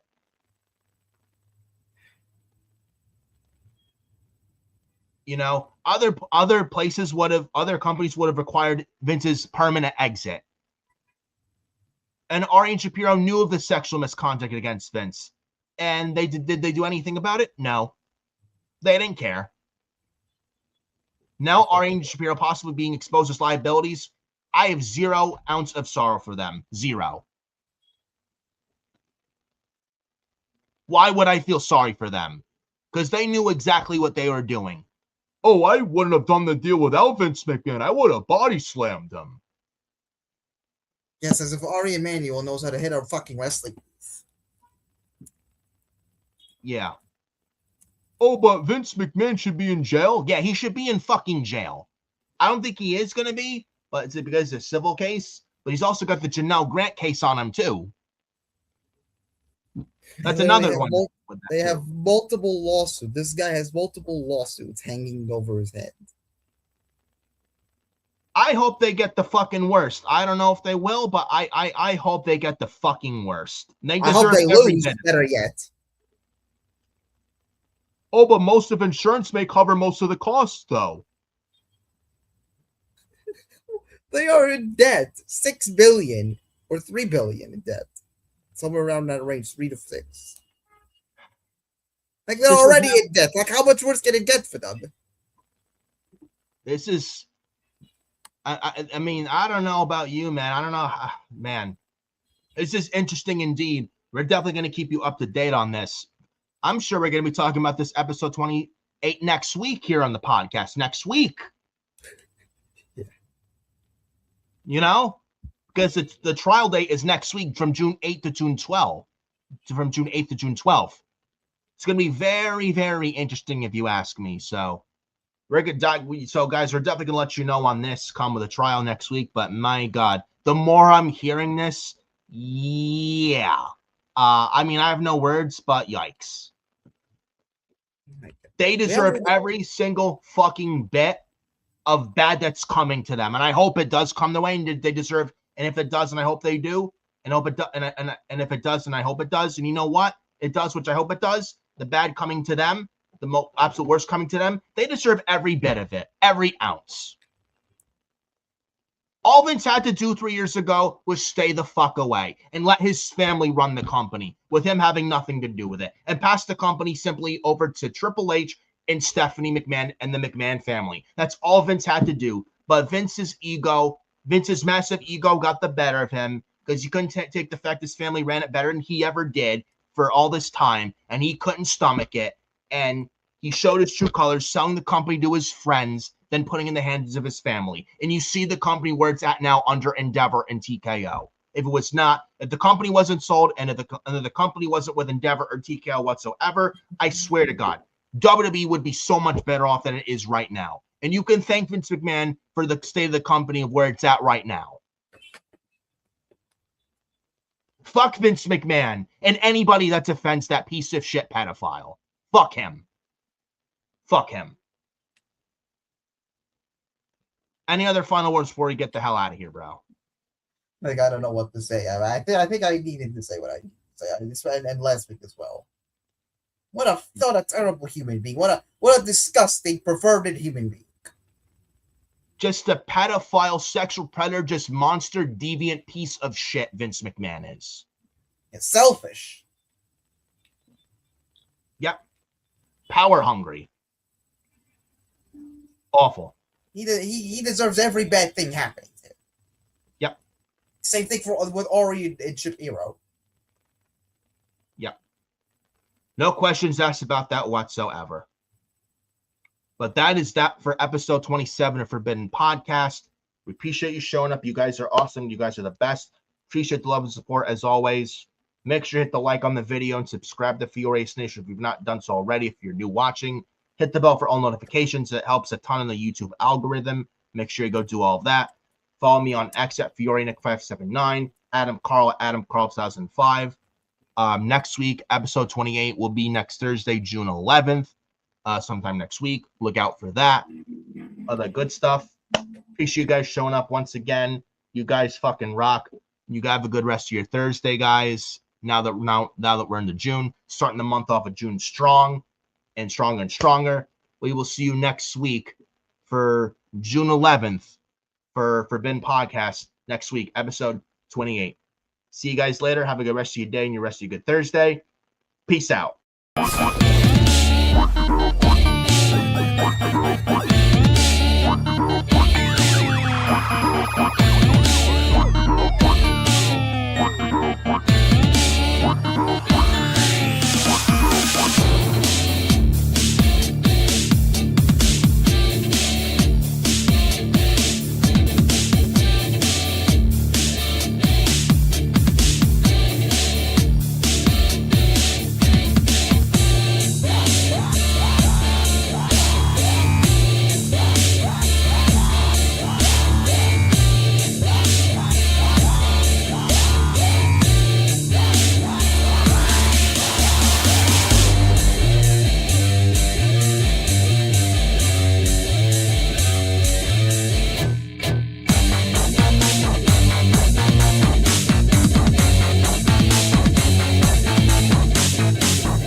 Break it down.